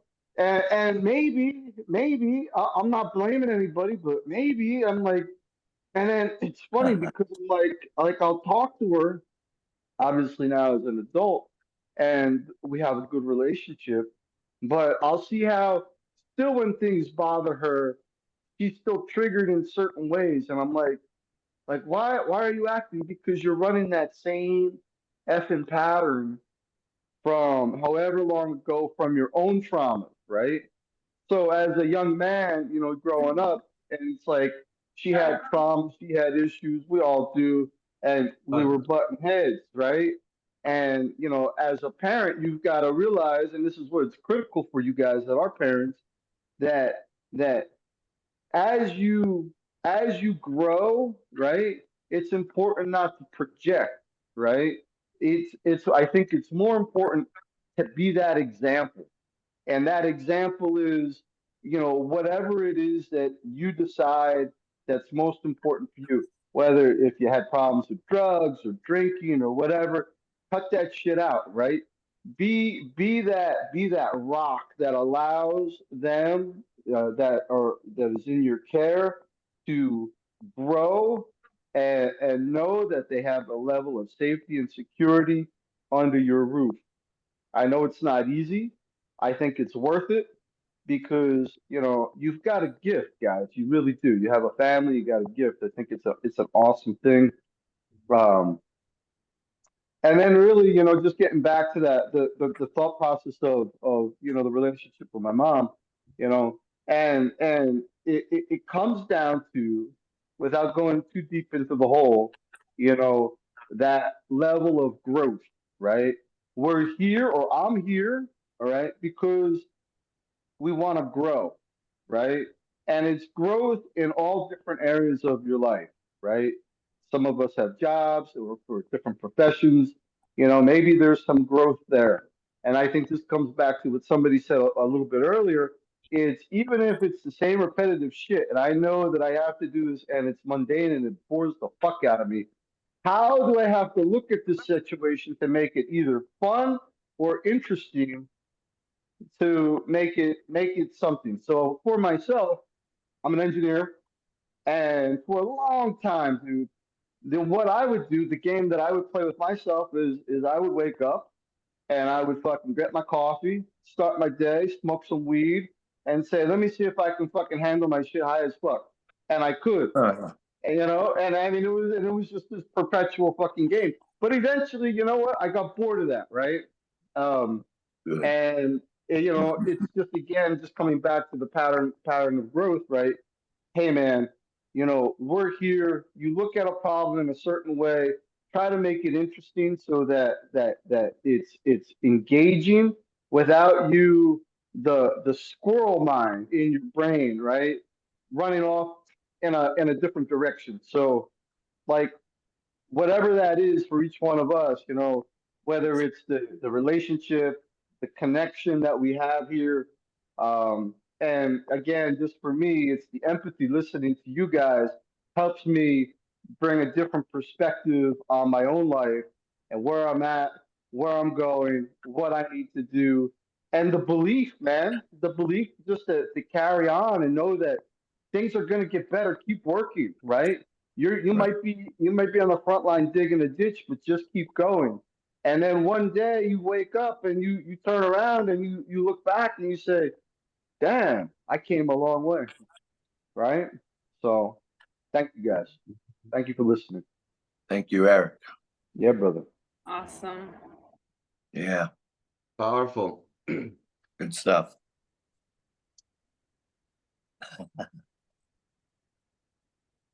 Wow. I Well, love yeah. I love how in tune you are with you know in here normally we get to bitch out a little more, or bitch about our issues. We're guys, you know. Now we have Michelle, so now we get to talk about shit that frustrates me in front of a girl. But how important is it to not do this out there, right? Like this, yeah, it's embarrassing. It's embarrassing, but it's so important to show. I don't know. I do believe that there are roles for a man and a woman, as much as I like equality. um Providing certainty, even faking it until you're making it, you know, having providing that, even just for yourself. You need to act like everything is fine, like it doesn't bother you, it shouldn't face you. I try to think of those things when I'm frustrated. Yesterday I was frustrated, and I have to say, you know, just thinking that I still had to wake up extra early and have something to talk about was frustrating. I was like, what am I doing? I wasn't living in that Mm. moment. Um, but you can just change that. You can change that by just the thought of not caring, thinking of how good it's gonna be to help others, even helping myself. Um, and I think I'm gonna practice a little more. What I take from Eric's chat is having that conversation a little more internal, and solidifying, trying to make that process quicker of how I come to terms with when I'm not feeling comfortable, the things that I have to appreciate. Thanks for that, Eric. That's part of what I love about these calls too, is because you actually get a lot of your needs met through one of these calls. Even like just now, how Eric just gave us all that value, he just got contribution. You know, as we got value from that, he just got and so that's why it's like I don't know. Even these calls are, it's so simple, but we're actually getting so many needs met, or even like certainty. We know that someone's at least going to get on this call every day, whether everyone knows or doesn't. Right. You're right. still certainty also met. Variety, you don't know what we're going to talk about. You don't know who might go off on a crazy tangent. So you're gonna be like, oh my God, you know, or significance, giving value like Eric just did, like he had, like that's great significance and such a positive light to give, or like how Danny is today, you know. And then contribution and growth, like you're getting to learn and grow, like, so these calls are, you know, really powerful. It's incredible. The mastermind is powerful. We sometimes we just talk about how powerful the mastermind and how important it is to dedicate time to just exercise the mindset, these ideas, to let them circulate in our own mind, because we are doing the lifting here. This is the workout. We are doing our own affirmations, whether we doing it consciously or just talking to others. These are affirmations running through our head. Our body changes. We are using our body in a way that it's making connections to set us up for a much better day. And we do this in the very, very beginning of the day to set us up for whatever is coming. Most people don't do this. Most people don't wake up this early. Most people don't bounce these ideas this early. Most people don't work out this early. You know, And I feel like every morning we're doing what God wants us to do. That is a feeling that I have. I feel like he's like, all right, good job, guys. You know what I mean? That you showed up and you did this. And the same way about our burpee sessions, and the same way about all these positive things. But I think just as before we move on from connectivity and connectivity and what connection, was the love. word? Also certainty is like I don't think you should walk around in the dark when there's cliffs and shit or anything, you know what I mean? You definitely don't want to take any shots in the dark and hit some little kid or whatever, right? But I think there's a lot to be gained in doing uncertain things, you know. I think there is a lot of growth Yeah. to be able to kind of step into the unknown. I mean, definitely get that blurry vision before, well, you know what I mean? You step so that you're not killing yourself or whatever. But I would say that once you have that kind of blurry vision, just going into that kind of blurry place that's uncertain there's a lot of growth. And then on the connectivity thing, man, like God wants us to do all this connection that we're doing right now. It's just like the devil seems to have everyone so separated. Anyway, I just wanted to make that I like, comment. I had this thought, most people take unhealthy risks. And what we want to do is take the healthy risks. And it's a fine line. It's like, at what point That is does a perfect way it to get put that. unhealthy? But I heard Brandon say before, it's like we're being guided. It's like God's hand is on our heads. And I kind of like that little analogy, but go ahead, Danny. I was just looking at the clock and it said 444. I just wanted to shout that. There you go. It's There fucking you weird. go. A little shout out. I don't think we heard from John Chang yet today. What's up, John? Come on down. Not over until the fat lady sings.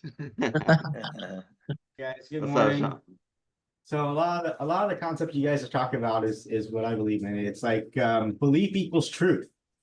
So what that means is everything starts in the mind. So your mind shapes your reality. It's not the other way around. You don't shape your reality and your mind doesn't affirm it. You have to believe it in your mind, and then you can in turn mold your physical world into what you believe in. And so that's what everything starts with the thought in your head. So at certain point, that's funny. The Zoom thought I was speaking Spanish and wanted me to speak change language. I'm like, I'm not Spanish. I don't even know Spanish. That was weird. I had to click the pop-up. Anyways, and that's where successful people, they visualize where they're going, and then in the physical world, their body goes there instead of the other way around, where we try and manipulate the physical world and somehow we're going to get there. And it's the other way around. Everything starts in the mind. And I see elements of that every day when I'm on this call. It's the same thing where you guys talk about when you do this and you do that. And so that's why negative people, when they have negative thoughts, negative things happen to them, because they think and they imagine and they view that experience so intently in their mind that it becomes their physical reality.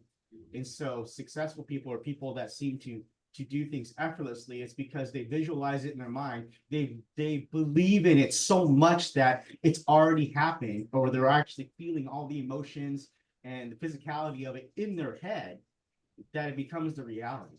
I mean, I get proven examples of that concept like every day in my life.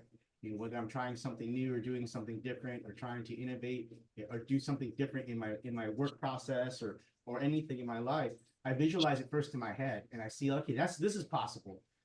I've done things that people have told me that I'm delusional. That's another thing. When the rest of the world around you is telling you like, that's delusional, it can't happen. That's because they don't visualize it happening in their reality. But you visualize it happening in your reality.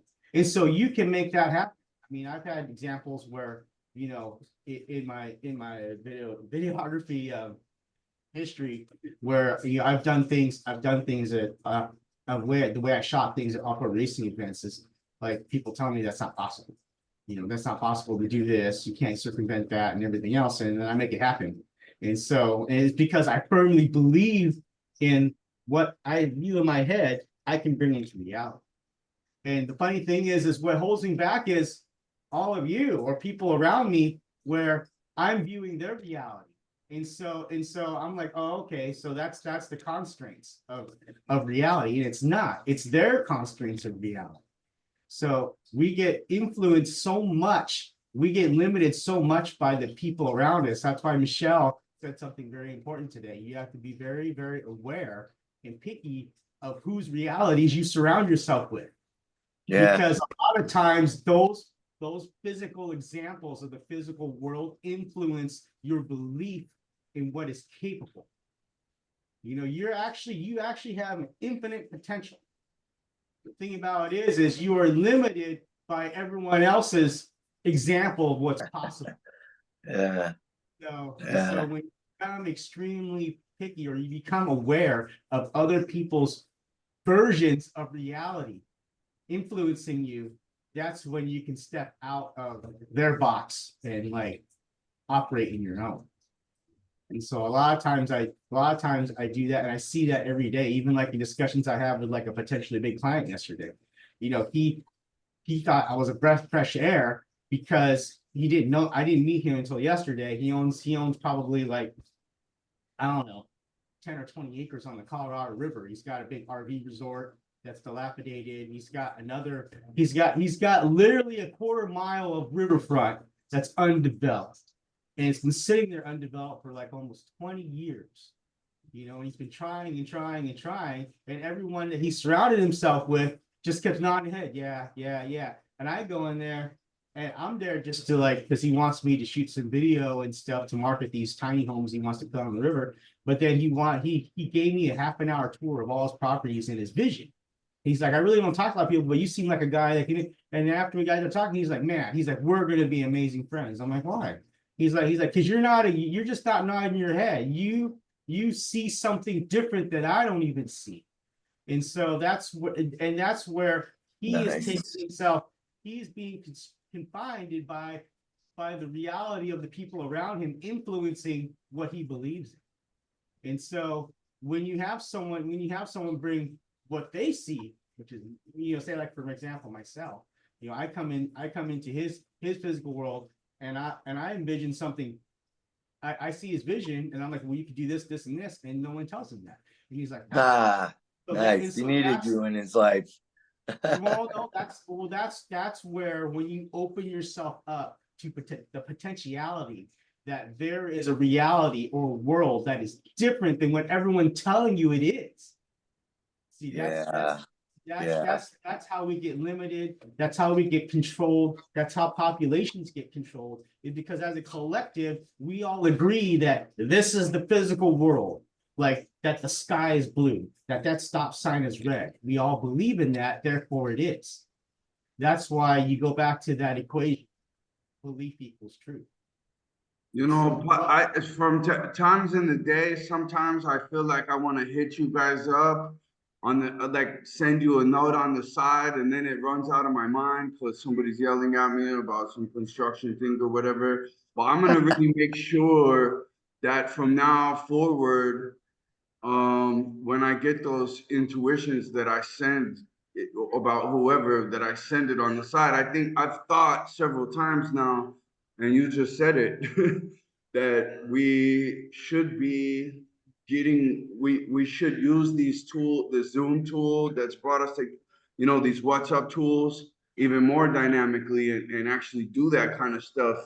Because I think, I don't know, I agree. Do you guys get insights about other people in the group? All day long, man. Yeah. I'm always, my mind doesn't stray too far from this mastermind. I'm getting obsessed is what it is, man.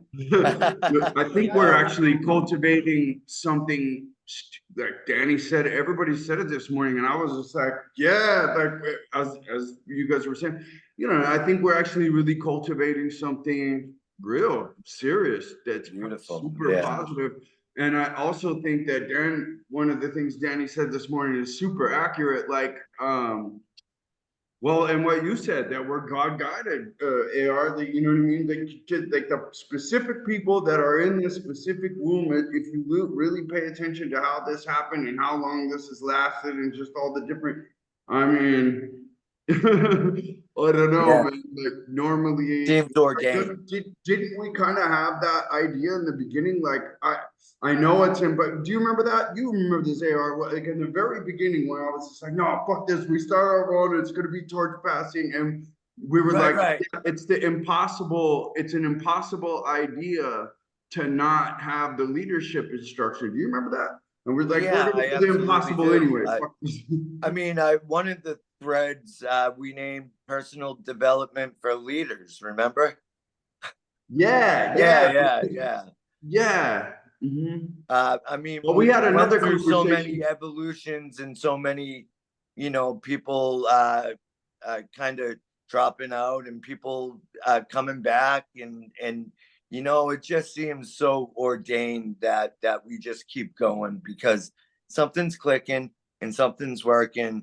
And what a great way to polarize yourself on by socially connecting with Totally. like-minded individuals. And what I was, yeah, for sure. And what I was actually really trying to say is, when you look at other self-development communities, they all, there's not really too many that have been able to do this structure that we're doing. You know what I mean? They're Right. all, And that's what I wanted to say. We need to bring more structure into the group just to utilize our time and get the most out of it. So I think we should all pick a day that we could host and coach on. And if there's 2 people a day and it's broken up into like half hours, that'll be fine. Michelle maybe we said just that make a she'll name. coach tomorrow. Do you Maybe got a we- subject hammered out, Michelle, that you want to talk about? Yeah. Good. What is it? It'll be the pillars of leadership. The what? The pillars of leadership. Oh, nice. Yes. So let's show up for that. Show Michelle some support, some love, and I'm sure we'll make some massive gains. And It's all about. Changed my life. So that was what I thought. I was like, what could I share initially that's something I live by? So it's not just like I'm reading from a book and like, here, try this, guys. Like something I've actually like lived by, it has changed my life, and that I really think would be something you got results out of. And that I think they would really value, so that's what I'm with. All right. So Michelle will coach tomorrow, and then we'll do deck of cards. And then she also has some breath work and like a meditation for after.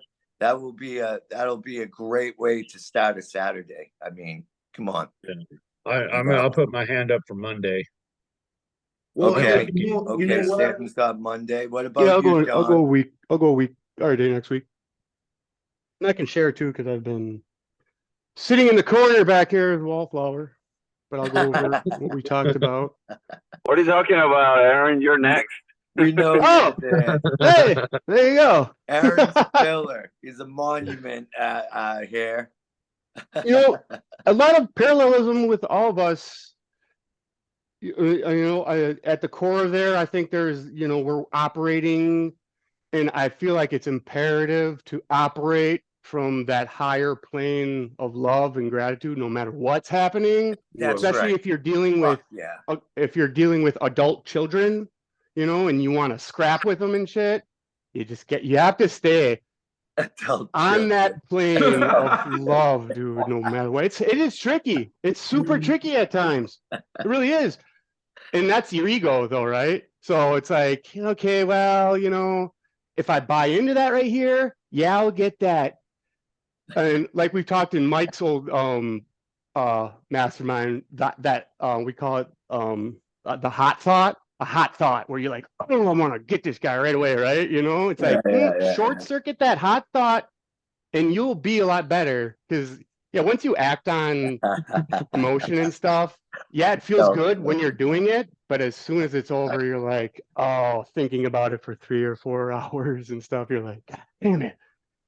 So there's that. And then as a lot of that thinking can be stomped out with just knowing that with going down the personal development path, you know what the right decisions are, right? You know what you need to do, and you know what you want to get out of it. When you're deep into some of this stuff, thinking can almost work against you. Like with the weed, it's like, man, you gave that weed a little bit of thought, about to create a sliver, create a wedge, create the gap, now you're smoking weed, right? Nah, so it's like, don't entertain that thought, that day, right? I mean, entertain it on the weekend or something or whatever, right? But so we know what we have to do, and like with our emotions, there's sensors like on a car, right? You don't have to act on them, but there's something there, and it's usually a couple layers deeper than what that superficial feeling is, like sad, right? It's like, okay, well, sad is very, very vague. Where is that stemming from? Right. And you guys talked about I used to kind of have this view, then I analyzed it, didn't really care for children, but I was like, Aaron, dude, you were a child. What the hell are you talking about? Right? And you wanted to be liked, you wanted to be loved, you wanted to be accepted. So yeah, you got to look at it that way, right? It's like, man, we were a child once. So you have to relate in that regard. And yeah, there's some little, rugrats and piss ants out there, right? That aren't being guided the best and stuff. But I saw a lot of great children last night, with the trick or treating, and they're all grateful and they're all, telling me what their costume was, and I could joke with them and stuff, and I wouldn't give them the candy until they said trick or treat. So, I had fun with it, right? So, oh, yeah, I liked what everybody had to say, and we're coming from different avenues. There's a lot of similarities, and I think it's good to just temperature check the people around us, no matter, throw them a little kind of easy thing to think about and see if they accept it or not, right? With the personal development, like, hey, how do you feel like inside? If you ever ask a lot of people how they feel inside, oh man, they feel like you're like it's a threat or something. Right. Right. What do you mean? How do I feel inside? It's Should I be twisted. feeling something inside? Well, you are, whether you know it or not. Right. Exactly. So yeah, that's kind of where I'm at. Just use you have to. The power of thought is powerful, right? So you make sure you got to direct that in the proper way. Otherwise, yeah, you can talk yourself out of shit. Just the same way you can talk yourself into stuff, right? The good things and the bad things and the anger and stuff and wanting to react right away. I think we're all in a good place and we all know what we have to work on. And yeah, it's a great place to be. And that's all I got. Yeah. Hey, you just reminded me of bad habits are easy to make and hard to break, and good habits are hard to make and easy to break. Yeah. So, but one pays the rewards, and one you are paying with debts of sorts, karmic. Exactly. And we talked about that neuroplasticity, that it takes time to rewire the brain of certain sorts, but it's possible. It's totally possible. We're all evidence of that shit's possible, right? I really love that Muhammad Ali said, impossible just means I'm possible. Right? Yeah. Well, yeah, I feel like impossible is some it's like some self-imposed limit that you automatically, that's impossible. I'm not even going to entertain it. It's like, okay, well, you never know what you're going to find in that pursuit of that possibility. It might be something totally different than what you thought of, right? You might have came out like, oh man, I'm stronger than what I think, actually. And we all are stronger than what we think, right? The Navy SEAL Hell Week is proof that the body is 10 times stronger than the mind thinks it is. You just don't want to go through that pain. You don't want to be, buried deep in cold sand on a stormy night and locked in arms or whatever they do in Navy SEAL Hell Week. Well, who's gonna carry the boat? Shit. It could be that just having that knowledge or belief that allows you to unlock that true strength that's there. Right. Having the courage too, to be like, you know what? I'm going for it. I don't care what anybody says. And a lot of people, actually, if you think about it, a lot of doubt that people have out there is that doubt stemmed from somebody else's point of view. It's like, good grief, man. Where did you get that from? Worry, doubt, and fear are psychic diseases of the mind. It is, and it's passed along. The fear, the insecurity. Belief system is passed along. Yeah. Once you realize, oh, that's a limiting belief, and I am creating an obstacle and putting it in my own path. Like, once your eyes are open enough, right? Once you can really figure out your patterns, Yeah, when you can figure out how that human mind really works, it's almost like a flood of different emotions. You're kind of like sad, but then you're like liberated and refreshed, and you're like, oh, okay, I see it now. It's like, oh yeah, I'm being Yeah. negative towards that person Yeah. because I didn't get my shit done yesterday. I went late. I stayed up late and watched TV, and now I'm taking my pissy attitude out on this lovely person here. Yeah, you move from defining yourself to refining yourself. Exactly. Yeah, the Yeah. definition. We refine ourselves. And We it's- don't I feel like a lot of define it ourselves. stems You know, from labels are for defining. jars. I think it's Defining so the important ego. too in cases like that to take responsibility, not just recognize it yourself, but like go, you know, at least send the message to the person and be like, yo, dude, my fault about that. You know, it was this and this and this, right? Right. And go back and fix that real quick. Make sure you don't do it again. Yeah, totally. You know, because Absolutely. that's stupid, and we all deal with those people. It's like, man, you keep doing that shit.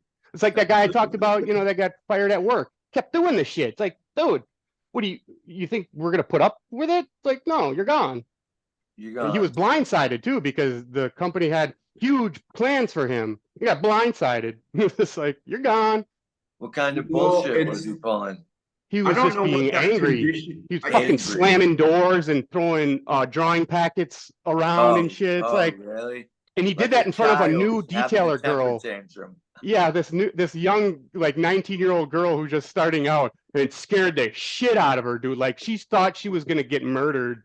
So they called the cops and shit and escorted him no out. shit. They escorted him out He with went cops. Yeah. postal. He went postal. He made it appear as though he was going to do something unstable. Yeah. So they were like, wow. yeah, Yeah, it was really unfortunate. unpredictable people, man. It was really unfortunate because a smart guy, but it's like, Yeah, man, well, not smart enough to be able to No. control his own anger. Not smart enough. That's a liability, bro. It is a huge, It is a huge liability, liability, dude, because It's only in modern society. That's what I'm saying. Like it's interesting to hear. I mean, even before you explain the details, my thought was like, you know, I don't know where that condition comes from, where people will just, you know, you don't see anyone else behaving that way. Why do you think you can keep testing a person? Do you know what I mean? And people will do it and like and you know, social. You know, the easiest one we know is like in the social, like a poor area where you'll have this one guy that just like tests everybody and then gets his fucking ass whooped. You know what I mean? He gets what he's asking for. But right.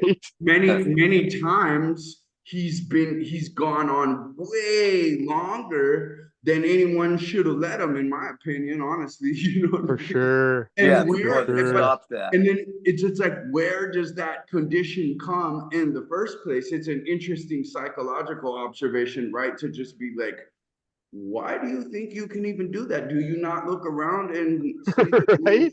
doing that? Like, you know what I mean? What makes you Don't you see how you're affecting everyone else, or are you that blind? Yeah, exactly. Or where, you know what I mean? It's like, where did you get this idea from? It is entitlement. This condition where they're Exactly, and not being checked. Nobody checked them. That's the problem. Is me and the guy that run the department were like, we should have told HR because we never told HR about the guy. It's all HR is like, what? He's got an ear problem? Yeah, he's basically flipping out back there. And yeah. Yeah, well, so that wasn't good. That's probably his interpretation of strength. You For know, rudeness and a bad attitude is the weak man's interpretation of what he thinks strength is. Yeah. You know? No. Yeah, exactly. No, strength is love and understanding, buddy. Not fucking flipping out and having a 3-year-old temper tantrum. That's a total weakness. Wait, say that what you just said again? The self-development encyclopedia. What'd you say? Rudeness? Oh, I said rudeness and a bad attitude is a weak man's interpretation of what he thinks strength is. Yep. Yeah, like it's an unauthentic manipulation tactic.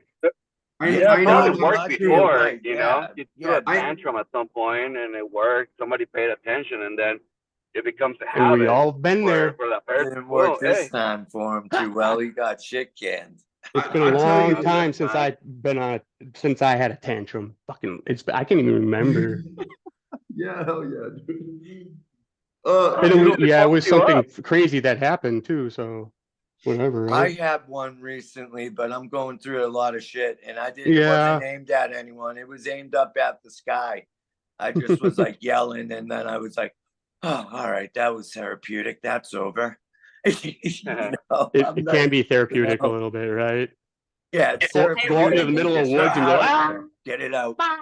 We're Get it gonna out. do that tomorrow for breath work, so don't you worry, it's gonna feel good. Right, right. Get it out. Get it Which I out. want It's to just better throw out than in. is for you to have the best results during the breath work, if you can have like your phone silenced, put like your dog away, like have no distractions, so that you can the brain can fully say like, all right, fully relax and be present in the exercise. Oh, I'm looking forward to that. Results. Now, is this like a yogic breath work type thing you're gonna be showing? Lay down, pillow, blanket. Well, it's actually better if you're just laying flat fully. The vagus nerve can fully like just lay down fully, and you can have a blanket if you want. It'll be a closed eyes process. So I'll just be guiding you through a closed eyes process, and you get to do whatever you want. I'm gonna guide you, but you know, it's your playground. You'll get to do what your body feels like doing. Sure. I'll just Oh, be that guiding. sounds awesome. But it's the breath work oxidizes the blood, the cells, the lymph nodes. So literally clears generational traumas and curses even in the blood. It's been the most healing work I've ever done. It's just like a handful of breath work sessions will literally change the trajectory of your entire life, is what I believe. Wow. What I've seen. So it's like you're just gonna do a sequence of breathing while you lay down. Like it's literally not. I mean, the subconscious will still be like, "Oh, another breath is hard," but it's not. It's really not. You know, you just gotta. Yeah, yeah. You Another know, Plus the I'm breath, in the with habit intention. of breathing through my nose deeply when I first wake up while I'm chugging my water, because I know I'm getting that oxygen to the brain and the blood, you know, and then getting ready to start moving, you know. I'm noticing the side effect. I'm glad you said this, but the day before, because now I'm excited and we'll probably build up some sort of preparation, success, destiny, prepared person, right? Right. We should start, now that we know who the coaches are, maybe we should start doing that every time. That, this is what we're going to be coaching about tomorrow. Have your coaching thing figured out 2 days in advance. So at the morning meeting the day before, you can tell everybody what you're going to do. Yeah. Well, I really like that you're going to be coaching on leadership, because if there's one thing I know about leadership is a choice. It's not a position that you're given. It's a choice, right? You properly lead yourself first. And then once you lead yourself correctly, then you're ready to lead others. And The Eighth Habit by Stephen Covey was one of the best books on leadership that I've ever read. One of the only books on leadership that I've ever read. It's The Eighth Habit is to find your voice and inspire other people to find theirs. How powerful could that be? Exactly. That's that Dale Carnegie course that I took. That was like the premises of it. Authentically motivating a person based on their skills, talents, and demeanor, really, Yeah. The book that, Stephen Covey wrote, The 7 Habits of Highly Effective People. So The Eighth Habit is moving from effectiveness to greatness. And that's without even you knowing it, but it was just the operation of you evolving all of a sudden. And it's like, you can't call yourself a high achiever either, right? That has to come from somebody else to call you a high achiever. If you call yourself a high achiever, what? How do you know? Right? What are you comparing it to? Hey, don't break your arm patting yourself on the back there, buddy. Right? And I've been called that. It's like, man, no, I'm not a high achiever. I like to, Later, Eric. Push the envelope. Crush it. See you, buddy. I'll take Thursday. Thursday is a good day for me. Thanks, I'll Eric. take Thursday. So let's maybe get that schedule, right? Yeah, I want to write this stuff down so we could have a little clarity over it. Maybe I should revamp that Google Calendar so we can Yeah, would you do that? have a Aaron? link. I will. I'll have a link, do the day, you know, and then you can put who's coaching, what the topic is. And if, you know, if you're like going Right. on vacation or going to be gone, then, you know, you can say, hey, I won't be there that day, which is good. You know, I mean, Because if it's I not understand. written down, I forget almost immediately. Like I Sure. need shit hardcore written down and like Same able to with me, see it man. too. Notes. Right. Yep. Yeah. I feel like with that, we were talking about memory too. A lot of that is not, I feel like it's not staying, like with smoking weed, you're not in the present moment. So yeah, you're going to forget where your No. keys are. Yeah. It's like, if you can Well- stay present, it's like, okay, I put my hat right here. I'm seeing myself put my hat right there. Where's my hat? Oh, it's right where I put it, you know, because I fucking remembered. Yeah. Well, So the trying to thing stay about, present in the smoking moment weed helps. too. And I openly admit that, you know, I've been smoking weed daily. It's a bad habit. I fucking hate it. I don't even really enjoy it as much as what I used to. And I know that it's not going to last forever because I'm already making a date to quit. Right. Yeah, there is that amazing effect of weed. It's like all of a sudden I got like 3 or 4 things in my hands. I don't even realize I'm holding them, you know. It's like, what the hell? Oh it's man, like, it's like, Aaron, it's bizarre I ate like half that. a cookie, half a weed cookie, and from my mother's house to where I live is 20 miles, and about 10 times I went, where the fuck am I? Man, I was just lost, bro. I was lost. It's like, oh man. Yeah. I don't enjoy that anymore. Yeah, I it's know, like right? Way too much. Way too I much. made I made a big old It's batch strong, of edibles yesterday. Now I find guinea pigs. So I did not try my edibles. I found somebody to Good. try them for me. Oh, you got somebody trying for, okay, I see. All right. You got lab rats. One of your willing guinea pigs, huh? Don't tell them man, that. You call them you that. probably ate enough edibles to know what the fuck they do. Plenty, right? Yeah. Right. You just don't want to feel that anymore. And I don't blame you, man. Because those edibles, wow, man, was I ever freaking I ate half that cookie and then I started walking the track and my thoughts were just like all over, from like being really positive to a little paranoid, and I'm like, oh man, okay, I'm stoned. Fuck, okay. And then it was like way too much, and I was like, no, I don't even want this in my life anymore, you know? Like, I guess that somebody gave me an edible a long time ago, and he said eat a quarter of it. I didn't hear him say that. I ate the whole thing, and he's like, "Man, that thing got you, and you don't even know it yet. You won't know it for 2 hours." Right. So it's gonna smack you around, right? They do, man. So yeah, you got to be careful if you're going to go that route. They will fuck you over, and they could fuck you over for 2 or 3 days. Yeah, they really no, can. I don't even want to freaking mess with it anymore, man. I've been smoking weed since damn, man. First time I got stoned, I was 8 years old. I stole a half a joint out of my uncle's ashtray and I smoked it with my 7-year-old cousin. Can you imagine 7 and 8-year-olds freaking wasted out of their mind? And I loved it. I fell in love like immediately. I think I've had enough. Is all I'm saying. Yet there's a part of you, right? There's a part of you that more craves than it knocking still. myself out of line with mental clarity. I like Franco. What's up? Hey, Franco's waving his hand. Yeah. There you go, Yeah, Franco. just letting you guys know. I'll be able to talk a lot more tomorrow since I'll be. We get it. Today I was really working on staying on my schedule.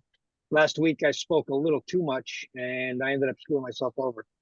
Getting to customers a lot later than I could have or should have and whatnot. But we appreciate that. I'll bring up some stuff that you guys talked about today. Like before we really get the meeting going. There's some things I'd like to talk to you guys about what we talked about today. So I'll see you guys in the morning. Cool, man. I'll see you, What's up, Franco. Franco? Have a great day. Later, guys. Later, buddy. Bye, Franco. Have a good day. Yeah, buddy. Thanks. Oh wow, 8:18, huh? Wow, Shit, really? these days, these mornings are flying by, man. Right? Yeah, we don't usually stay in here past Flying 7. by, man. And that's why we're going over, because they're so interesting and effective. My You know? Even mom, busted birthdays at 5. I'm just saying. Where is Michelle located? that's true. She's in Texas. Oh, okay. Yeah. So when you guys have an open day, I could talk about some stuff. What? Sounds like I'll remind you guys the next time when I talk with Coach or some, I'm gonna talk about the universal rules that separate winners from losers. You know. Oh, that sounds awesome, John. How to outsmart and game reality. And so these are some things that I've learned, and it's tough to try and apply them every day, just because we have so many external influences, and our autonomous our brain has already been, like I talked in these calls over the year, the stimulus response mechanism is so ingrained into my brain, after you're 30. Yeah. And so how to outsmart the game in reality, because it really is a game. Oh yeah, dude. Oh, for sure. Man, And you have to treat it like that. Hear what you got, John. Treat it like a game. Aaron, And so put that up so John can get on the schedule, and we could just all get on the schedule. I will. I'll do that once I get to the office. Right on. Yeah, right the weekends is where I escape the general week, and I go hiking every weekend. So like even like tomorrow. Oh, you'll be hiking this weekend. Yeah, Cool. it's tough for me to get on the call like on Saturday morning, because I'm going to be driving 5 hours to Cathedral Gorge State Park in Nevada. Love you. So I can go hike in the Cathedral Gorge for 2 days. Now, could you say Stay hydrated. Yes, stay hydrated, but could you say what you wanted to host on, coach on? Yeah, the 5 universal rules that separate winners from losers, how to outsmart and game reality, because that's what it is. I talk about personality, personal reality. I learned that from Joe Dispenza. And this is going to be a lot of stuff that he talks about, but it's funny how when I'm on the call with you guys, elements of all of that on display like every day. You always go back to what you believe in. Like even Michelle talks about, she totally believes in like the breath work changes her life. Well, belief equals truth. And so teach us. You firmly believe that mechanism shapes and affects your reality. Guess what? It shapes and affects your reality. So everything happens in the mind first. It doesn't happen in the world first. You don't shape or mold physical reality. You shape or mold your mind, and then your mind controls the reality. Mm-hmm. Boom. So that's kind of what that's why you do fire drills. That's kind of what so when the fire happens, you ain't freaking out. Yeah. And back to the, even like that guy, his stimulus response mechanism was so ingrained, that angry guy at Aaron's work, his sympathetic nervous system was like an overdrive all the time. So he was in survival, like the lion was chasing him every day. I don't know what his lion was, but that's chemically or scientifically what was happening to him. He was in a flight or fight. Yeah, he was in a survival reactive state. Yeah. And so he didn't know how to control it, because in his mind he was trying to survive from whatever it is. In his mind, the lion's chasing him. This is what I think separates winners from losers. Winners want to see people win, and they thoroughly enjoy seeing people win. And losers like to see people lose. How pathetic. That's a true statement. Yeah. Fucking amen, right? Hey, we're sick of the losing, dude. We're sick of seeing it. We want to see everybody fucking sick of seeing it, dude. Now. It's like, man. Yeah. The funny thing about the universe is there's nothing good or bad. Morality is a human condition. Morality is human made.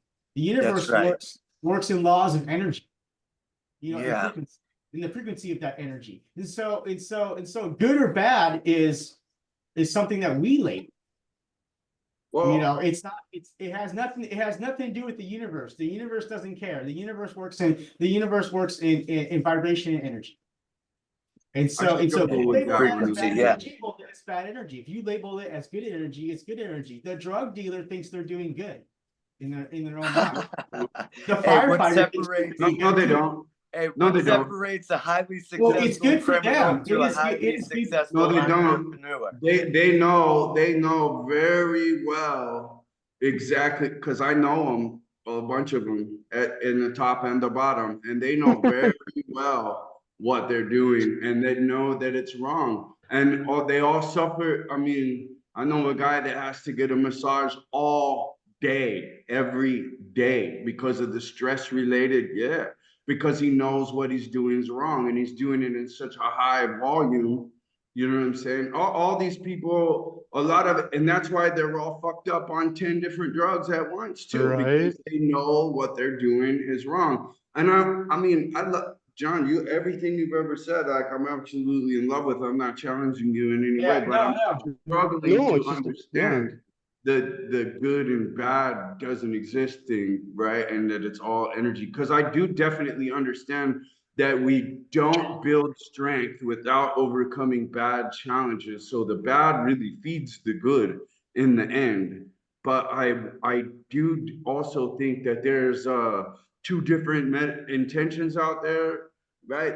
In two different a few probably different ultimate intelligences, for lack of a better way to put it, out there, and that the intentions behind them are good and are bad, and then in a spectrum of frequency involved with that, like probably the good frequency and bad frequency, right? No, there's just high frequencies and low frequencies. It's scientific.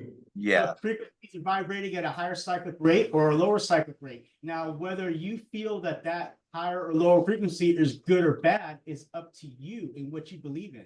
Because at the end of the day, believe in truth. And so that is your truth. Right. You know, wow, man. A good indication of that is your that was cadence, really your tempo. Yeah. That you just operate from, right? If you're kind of moving slow and sluggish, chances are you got a low vibe. But if you're, moving along, doing things in orderly fashion, freaking, dude, that's pretty fucking.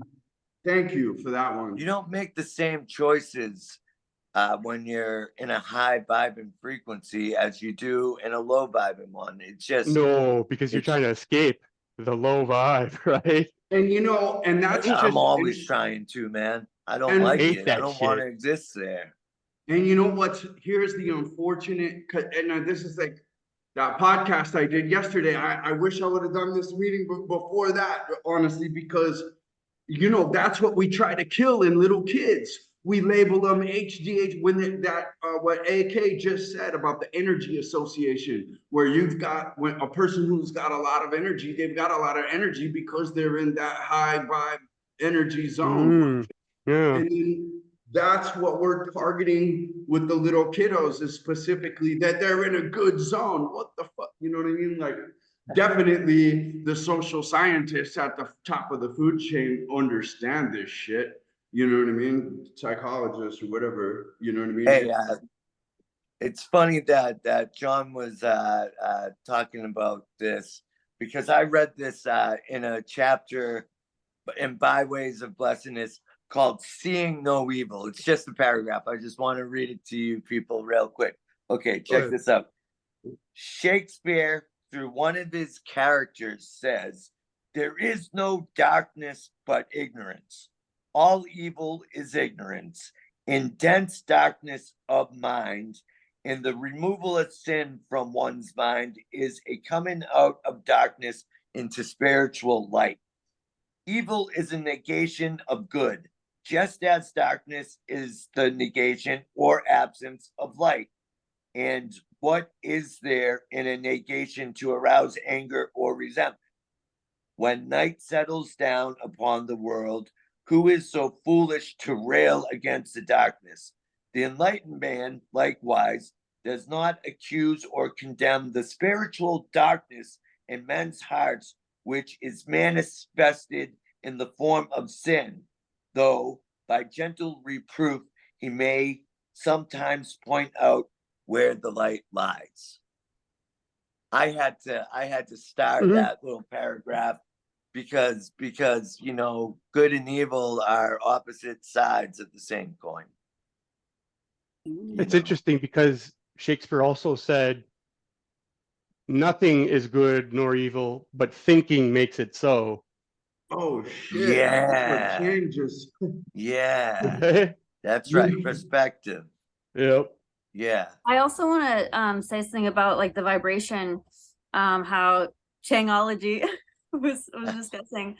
It's a lot of times, like, especially when we're going through changes, we trigger those around us because we're in a higher vibration, and now they can feel that dissonance, right? Like when they're in a low vibration, so now it's heightened one, they actually can feel that. We can too. We can feel the dissonance, right, between where they are and where we are. So we like aggravating sometimes to the system, and that's why people will talk shit to you, or they're going to throw random darts at you. They're going to try to pull energy, like I said, talked about the other day. They're trying to take that from you a little bit. They're like, I want some of that. They're actually I want some of that. They're annoyed, and they're annoyed at where you are because it reveals where they're not, and that so it's actually triggering their jealousy. They want to be where you are. They want to be at that vibration, that heightened, but they're obviously, you know, they're not. Projection. A lot of projection there, especially when you're like, hey, I used to be a fat guy, but now you know, I hated being that fat guy. And you might say that in front of a fat guy, and you're not talking about that guy. You're talking about your former self. Yeah. But they take it as a threat just because of like what you said. They're like, oh, well, is he indirectly comparing himself to me or something? You know, it's like Wes Watson said, there would be no Michelle. fat shaming if people weren't ashamed of being fat, right? That's just how it goes. I didn't mean to cut you off, Michelle. You were people read into your words too deeply, and it's like, what are they talking about me? No, it's talking about me. Sorry if it affected you because of your issues, you know. That's the other thing. It's like most of the time, you think people are thinking about you. It's like, no, man. People are just stuck in their own little freaking web. Really, really. Well, I mean, if someone says the truth and it applies to you, you take it personally because it is. That's a, you know, there's one, like I guess it's thinking, just like Shakespeare and John were just saying. You know what I mean? You can just you have a way of thinking like, oh, that's a cue for me to get better, or I'm gonna just sit here and be a little small, jealous-minded shithead. Right? Yeah, like watching drama on TV. And then my other thought is kind of like, you know, nothing is good or evil. It's thinking that makes it so. Like I'm still actually struggling with that just a little bit because I don't know, you know, like it's interpretation and perception, right? Huh? It's like it's interpretation, perception. It's like my work. Fired that dude. He could think that's bad. I almost think it's a good move. Because it helps him, you know, hopefully he takes direction from what the fuck he did, man. Right. Well, like I know little kids who have been made to shoot other little kids. Yeah, I mean, obviously that's. I mean, what the fuck is that? That's evil. You know what I mean? Like, it is evil, right? It's totally evil. You know what I mean? And then I see the effects. But that's also a scenario too, right? Where I see the effects that it will have on the person who made the kid do that. You know what I mean? I can see the whole thing. And I don't really like, let's just entertain alternative thoughts on that not being evil. You know what I mean? Yeah, I don't know. And Shakespeare could have been an atheist or something, because that is a kind of an atheistic or view. Or a rich kid. You know what I mean? Or rich kid. Yeah. Everyone. That's funny that I scratched on. That's rule number 5. In reality doesn't care if you're nice. Yeah, right. The universe doesn't care if you're nice. If you're nice. Laws of energy. No. Yeah. Actually, it'll chew you up more if it does. That's true. Both of those are true. Well, the only thing, sick, man. The only thing in nature that cares if you're nice is human beings. And well, no, all the animals actually do. They'll respond if you're nice to animals. Dude, I've run around with so many wild animals for days and days and days, just off of being nice. Well, that's only on again, believe people's truth. That's only what you believe and what your definition of nice is. And so you want to affirm what your definition of nice is by seeing examples that in your reality space. So that's why likeness gravitates to likeness. So if you operate at a low frequency, then you're going to be around low frequency people. Why? Because you want to gravitate towards them, because you want to affirm that you believe in the form of energy or whatever it is, and then you want to affirm that in your reality. And so that's why, I see this all the time. Like when I end up in my business, I have to go to these social mixers that the Chamber of Commerce put on and stuff.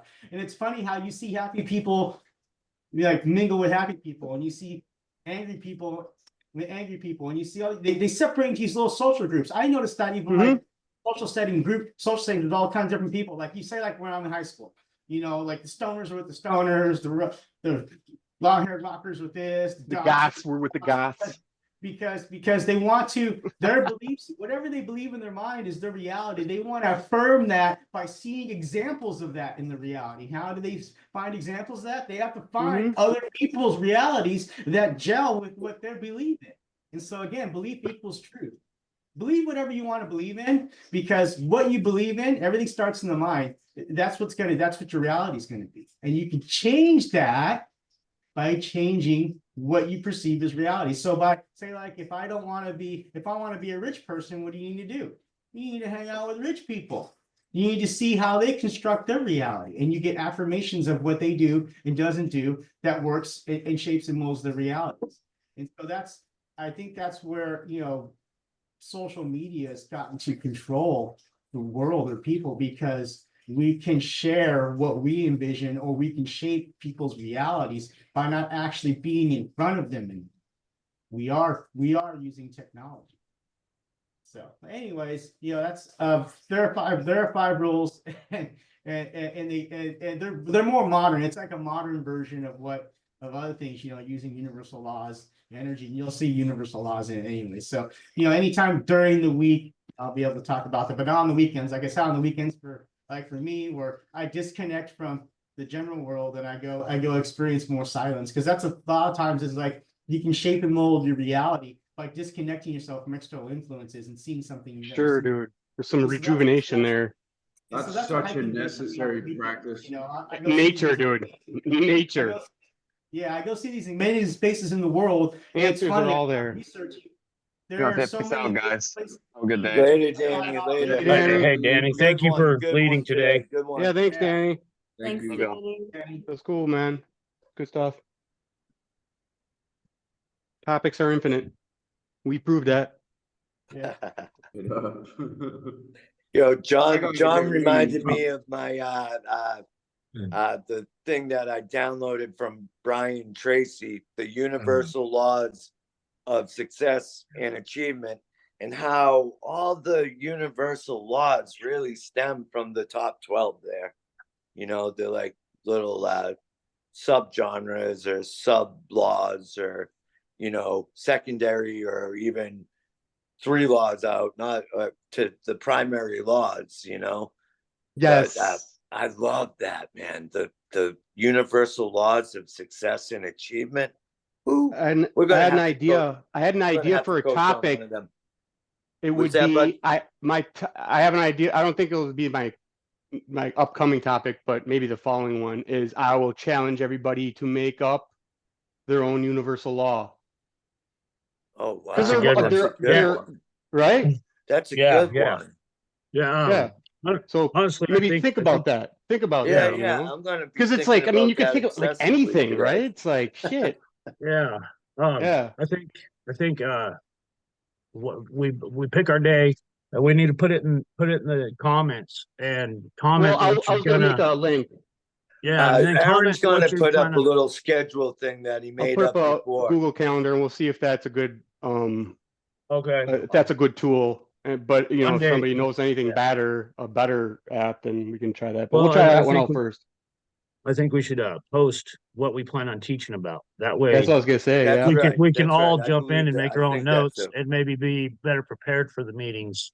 Right. Like, or maybe brush up on it. Yeah, just educate yourself. Like a Aaron little said, it'll bit. just help tighten things up a little bit. Yeah, so I'll put mine in. I'm gonna do the chapter 13, the brain and Think and Grow Rich. Actually, So I'm gonna There you need go. people's emails. So drop your email in the WhatsApp. All I right, got it's all Aaron, I over. got yours. Aaron, I got yours. Brandon, I got yours. Yeah. I think I got Chang's. And I guess we'll start doing the hand raising thing too, right? That way we can, Yeah. So we it's a little more we can get more structured. people. Yeah. I sent the link to 3 other guys. I was wondering when they were gonna show up. They didn't never show up. That We're happens special. all the time with me, Brandon. Yeah, All the time. I'm There's trying to get nobody like people in us. there. Nobody like us. Yeah, I hand it out all the time. I added 2 new people today. They said, yeah, maybe I'll check it out. One guy, It can be a One little guy, he's actually- intimidating. I can see he's it. actually my girl's brother. And he started talking about, I don't know, he's got views on Satan that I've never heard before. I don't mean to cut As you off. in- I'm just gonna get ready in the background, but I'm still gonna okay. listen, guys. So love y'all. So, and it was a great meeting. Oh yeah. Yeah, it's a great I mean- meeting. Yeah. Yeah, they're getting better and better, man. They're evolving. And with a little bit of structure, we could really make a huge gain, a huge win at the very start of the day. And that will roll into the rest of the day. We'll just be polarized on winning the day. Every Right? day. It just sets a better tone. Yeah. Yeah, I think it's gonna go a long way, setting it up like this. Instead of having to seek somebody out in our physical space to, like, bounce an idea off of, we already did that this morning. We're already checked. We already did a check on ourselves. We're full bounce. I think I've got so many subjects that I want to host on or coach on. Write them down. But the one that really helped me the most is self-talk. So I think I'm going to do Dr. Shad Helmstedter's coach out of his books a little bit because, thoughts become things, man. And to start 15 minutes first thing when you wake up with positive self-talk, it polarizes all your thinking on positive thoughts for the rest of the day. And that could change your life. That could change your life right there, 2000. According to the philosophy we just heard, that sets the whole thing, right? Yeah, I mean, and I'm obsessed with that Marcus Aurelius quote, the quality of your life is dictated by the quality of your thoughts.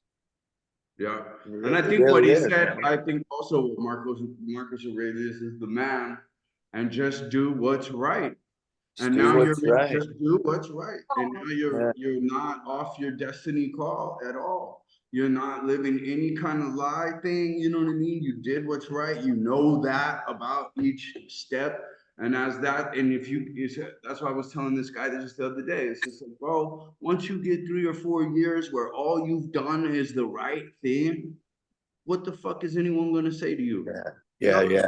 You know That's what I why mean? I'm so pissed It's about to you my already back know. steps, man. My back steps, I mean, a lot of people would be like, that's so small. Not to me, though. My back steps are huge when I'm used to making great leaps forward, Based on the conversation today, though, I wonder, dude, if coming from such a hard place on yourself about it isn't a part of the cycle of it. You know what I'm saying? Wow, I didn't think of it that way. I don't know, but I'm just wondering. Man, in my past is full of self-sabotage. You know how Wes Watson says, I was so self-sabotaging, I would get a flat tire and then I'd go around to the 3 good tires and pop them.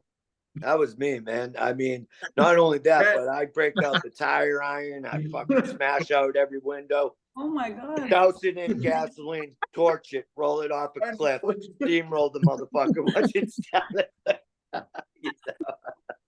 My friend's doing that to himself right now. I have a best friend that's doing that shit to himself right now. I'm watching it. Yeah. And I'm just like, Fuck, that's such a funny. I'm gonna use that on his ass in here in a minute. Yeah. This is what you're the doing. tire popping analogy, the Yeah, self-sabotage analogy. yeah. This is what you're doing. If you were a car, not only are you not moving, but you're fucking. You know. Yeah, but you're breaking every part that is salvageable. Yeah, dude. You know? Yes. Yeah. Michelle, what did you say you were gonna teach on tomorrow? The 5 pillars of leadership. Okay. The 5 pillars of leadership. That's going to be a great one. And that helped you a lot, right, Michelle? Yeah. Yeah. And I actually got it from a leadership school. I went to like a leadership military school. And leadership military school. Wow. But they force you to create breakthroughs, and you create new neural pathways in the brain to actually completely morph and change who you are into what you want. And completely break off old ways of being. So I went through that process. It's a 6-month process where they completely break you down and rebuild you, but according to what you want. But you're put into a whole system. It sounds crazy, but the shit works. So I did this. I'm looking forward to that. Wow. I did the What system. did you say yours was, AR? What? I'm gonna do mine on self-talk, and I haven't even picked a date yet, but you know. I wanted to say that I went through the system. It's a 6-month process, and then I became a coach in the system. So that's actually what that's where I coach from. Oh, so that system. You did really well to become a coach in that system. You had to, yeah. You had to be voted in. Yeah, you had to, of course. Yeah. Nice. Wow. The volunteer. I'm excited. So it's basically like people just they volunteer to coach because of the life changes that it's given them. So it's a way to pay it forward. That you're wanting to help and heal, like transform the souls that are coming behind you, because it's kind of that thing. Well, thank you for that one. And so, leader, yes. Are we doing burpees first or burpees after? We're going to do the deck of cards after. Right. Oh, okay. Always asking her. What's that? Isn't it up to her? It's her. Oh, well, no, you're the coaching deck of cards guy. Whatever, you guys let me know. Well, that's how we usually did it. I just figured we're not changing anything, really. Got it. Right? It's whatever. Like teaching and then the workout? Is that what you're... What's that? Like the teaching and then the workout? That's right. Yeah. And then the breath work. Breath work / meditation after the intense physical exercise. We'll be lying in a puddle of sweat. Hell yeah. That's right. We'll fucking swim in it. Whatever. Get a floaty device because you're going to need it. Oh shit, guys, man! I'm almost an hour late, so I gotta get. Oh, Stan, you gotta get running. All right. Yeah, Stan, me too. I'm pretty much out the door right now. So, you guys. I feel bad about it, man. Normally, I'm checking out on time, 7 o'clock when my alarm goes off, and I don't know. I just can't get out of them lately. You love us so much, you can't leave. I know, me too. It's awesome, man. That's what it is. That's what it is. We love you right back. Yeah. All right, guys. I gotta go too, man. I gotta go too. I love you guys. Hit you guys up in the thread all day long. Hey, if you have anything you need to say to anyone because you're thinking of them, fire away, man. Come on, let's go. And intuition on individuals. If you get someone specific from the group in your mind, a thought that will help them, make sure you send it right away. Send it away. Send it. If anyone wants to do burpees today, hit me up. I'm down. Okay, I just made a mental note of that. Okay. Yeah, I mean, what's his name does them every day at 5:05. I mean, it's. Oh yeah, I mean, Michelle that's needs the to second. know about that thread. Stanton, will you drop? Yeah, I can do that. Let us know. Drop that link into the thread. So Michelle, if anyone just wants to jump in and do random burpees, 5 o'clock Central, is that right? Yeah. Okay. Michelle, if you go into group info and then hit read more, the link for Mastermind's right there, and then the afternoon burpees are right below it. Are you talking about in the Mighty app? And in the Relentless app. The WhatsApp. In the WhatsApp. Oh. Yeah. Oh, I didn't know that was the WhatsApp. Okay. Yeah, the Relentless Brigade. Yeah. Yeah. I'm pretty sure I added you, didn't I? Yeah, I'm in the app. What's up, Is that Cox? your WhatsApp? Yeah, yeah, it's in the WhatsApp.